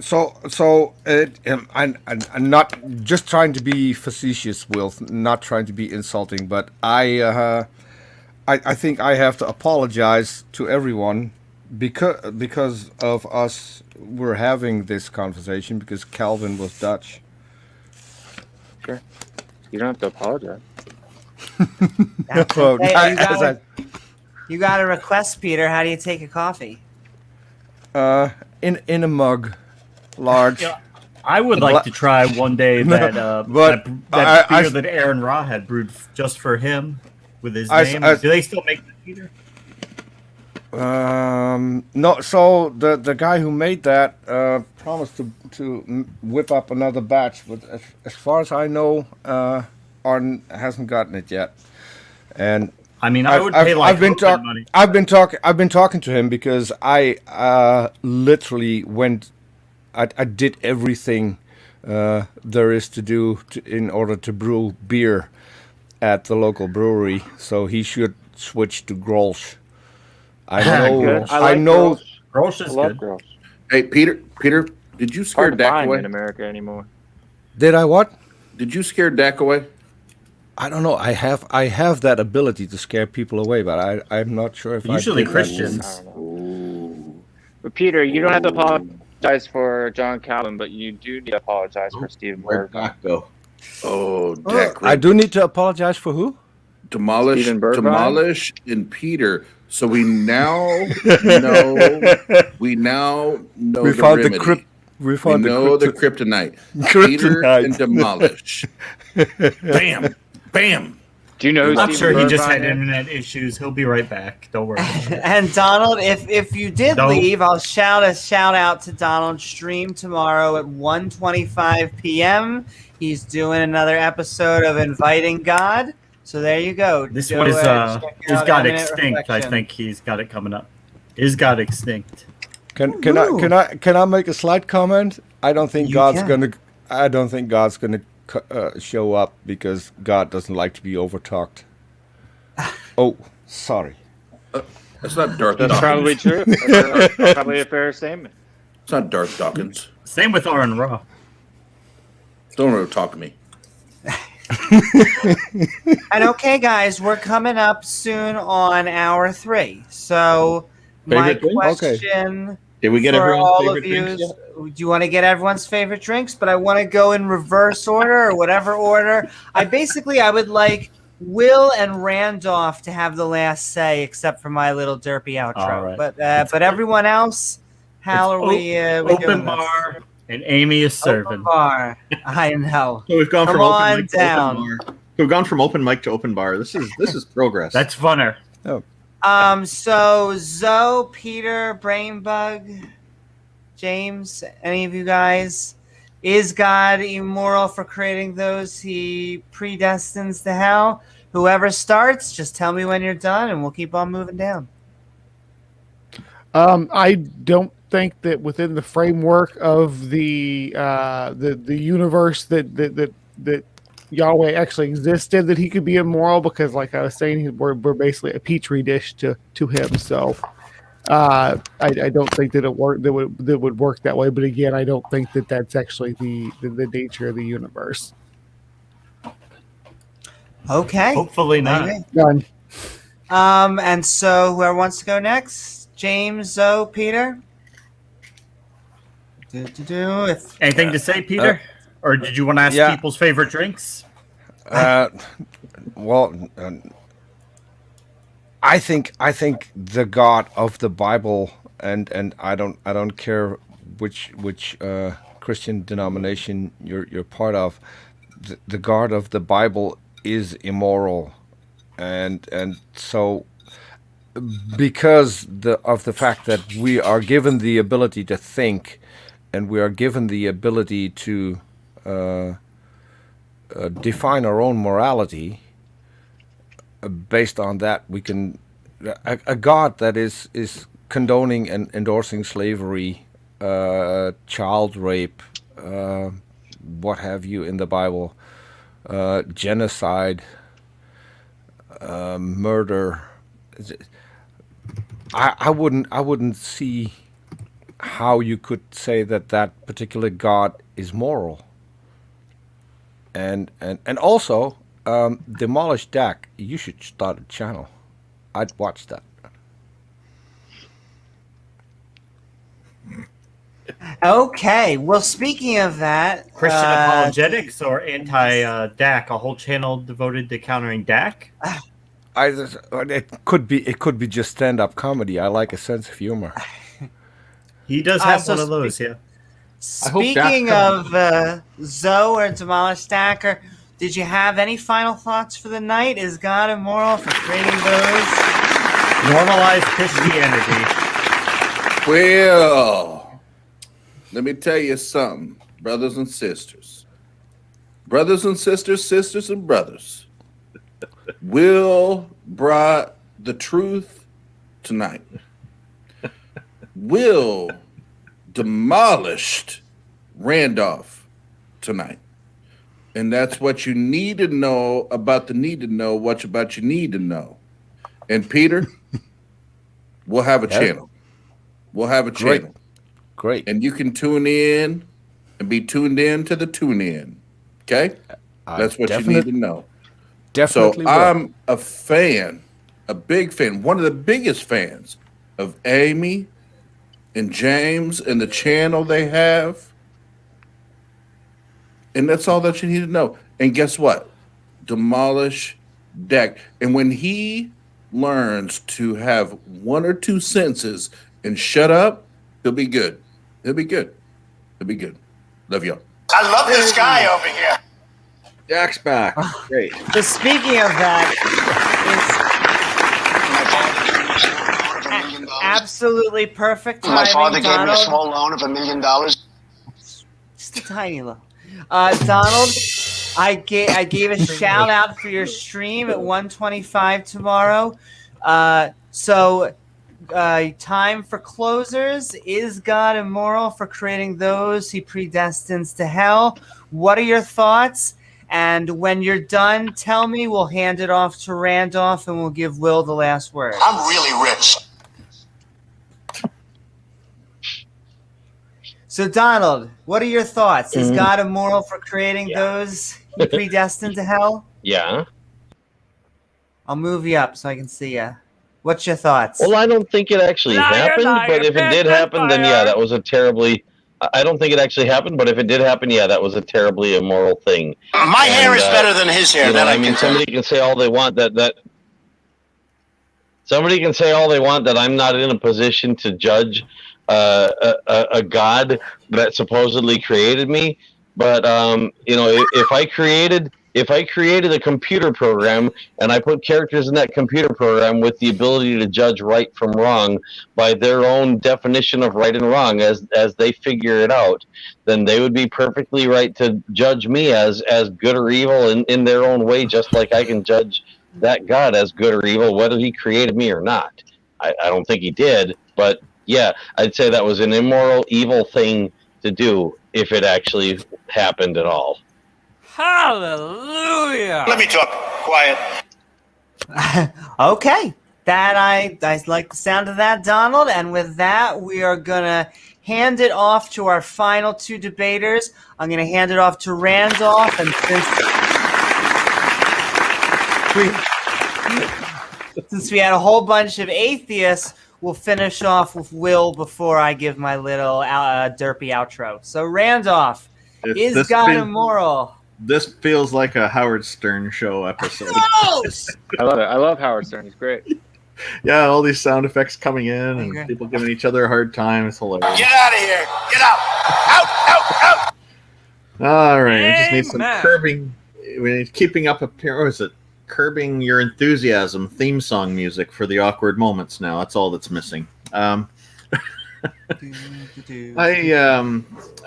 course, when I consider John Rawls' theory of justice, the veil of ignorance concept, and I wonder how it must feel for somebody to have been enslaved or to drown in the world flood, or for Isaac to be terrified because his father is trying to kill him, or other things that I did raise in the debate, and that I do think Will made an excellent effort at an honest effort at answering and explaining.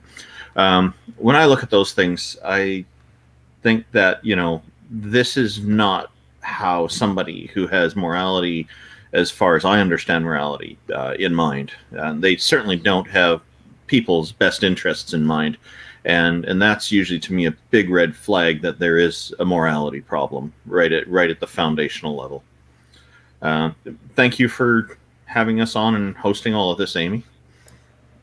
Absolutely. Will, I really enjoyed our debate earlier. It was great. Definitely a pleasure. Woo-hoo. And okay, with that said, thank you so much, Randolph. Will, take us home. Is God immoral for creating those he predestines to hell? I don't believe that if the God of the universe is the God of the universe, that he's capable of being immoral, because the attributes that God is what we know of love, goodness, kindness, gentleness, jealousy, anger. All of those attributes, all of those things that we're able to relate to now are attributes of God himself that he's shown us. So it's not logic. If God really is God, if there really is a God, if you've come to that conclusion for yourself, then it is a fallacy for God to be immoral. It's not possible. Not we as humans can have in our understanding, because our understanding is so far removed from who God is. We may not understand the reason why he does things, but sometimes true love isn't giving us what we think we should have, but actually what we need, and sometimes we don't necessarily understand that. And that, from a Christian Calvinist point of view, that's the only thing we can have. But for any person out there who thinks that they're justified based on their choice of choosing God, that they're superior to someone else, I'm going to tell you right now that you're not, and that you shouldn't live that way, because that's not how Jesus lived his life, and that's not what the Bible teaches. And if you're going to call yourself a Christian, please follow what the Bible actually says. And yeah, that's all I got. And Amy, thanks for having me on. And anytime you have anything, I'm not a YouTuber, so I don't have my own channel or anything like that. But I do politics and religion and stuff like that. So anytime you want to have me on, just let me know. Absolutely. Well, then we'll look for more fun adventures. I want to thank Randolph Richardson, Will Stewart, James W., Oz, Zoe, Donald Kronos, Brainbug, Simus Funk, Peter, Stripper Liquor, Aunt Jer, Beef Price, Endo, Dog, Handsome Rick, Agnostic Pagan Mom, Robert, Haley, The Quiet Gorilla, Heat Shield, Mark Reed, Blaster Master, Claus Balder, Proudly Anti, Titan Uranus, Doorknob, Sigifredo, Pipeline Audio, Nero, Dave Gar, and KO Champ, along with anyone else who I missed. I wanted to thank Randolph and Will for coming on. It was really nice. Yep, it was a thanks great everybody. debate. And thanks Amy coming for on, picking our having the show. stream. Absolutely. I hope. Yeah. I think you missed Doorknob Head in the list. Did I miss Doorknob? Oh, no, I got Doorknob. I thought Amy- Doorknob and Doorknob Head were two different. I didn't realize. No, she mentioned Doorknob Head. Amy, can I ask you a question before Sure. sign up? Absolutely. Maybe I'm wrong Because then. now we all had Could be. a closing statement. I missed yours. Is God immoral? Is God immoral for creating the humans that he predestines to hell? Well, in my opinion, I do not believe that the Christian or Jado-Christian, whatever word they want to use, God exists. If they did, I would have to see the hell. I mean, if it's the way it's described, let's just say I'm not happy at the first draft, but maybe he got it wrong. Maybe he's just telling me the translators got it. So I'd have to see, but as far as I can tell, yeah. Nothing there or evil. I see Oz has an interesting message in the public chat there. In the public chat, where was that? But oh see, my. I feel bad. I wanted to have Will have the last word on that. I wanted to thank Will for being willing to come on our show with all these atheists on here. It was great that you were able to come on and let us beat you up a little bit, but it's all in good fun. You guys are a great group of people. I think you're a great thank group you. of people. And I think that you, if you've ever had fiery responses to Christians before, they probably deserved it, is what I would think. We welcome them. We welcome them. I can their hate. I can add to that too, because I always have the utmost respect if a theist gets into a room with just atheists. That I really like that, and we're giving them a hard time, and if they're still willing to come in and as Will did, hold their own, my compliments. And then they end we've up all been there on in the Christian chat, so it takes a lot. And then they ended up having to pick on Dak for some reason. I don't know what happened there, but Will and I Donald. Will and I made Peter happy. Yeah. Hey, We haven't Will, even gotten to the sticky topics yet. Thank you, Zoe. Are you a libertarian? Did I hear you say that earlier? You are? I think it's the only theological appropriate position for a Calvinist, to be honest with you.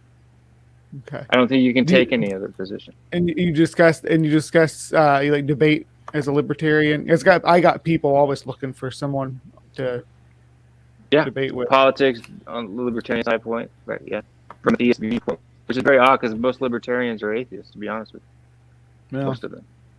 And Randolph has your contact information, Will? Yeah, or you can find me at WILLSTEWA on Twitter. So. Yeah, or just ask me. I'll send you the link. It's I'd love to have a chat with you one day.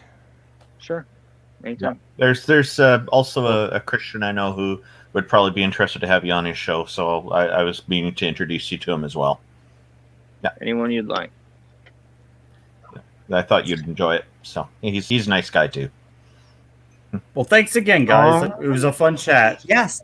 And so I hope you all had a great time on this episode of Midnight Ranting. Is God immoral for creating those he predestines to hell? Where we got down and dirty, talking some hellfire damnation, and put Yahweh's motivations in the hot seat. Don't forget to like and subscribe and hit that all button icon so you can be part of our live streams. If you'd like to help make more atheist or comedy content, feel free to check out our Patreon at patreon.com/Amy Newman. And if you want more memeing fun, we'll be heading over to Discord for some after-show conversation. I'm Amy Newman. I'll see you all on the next episode of Skeptic Ball Z. Hey guys.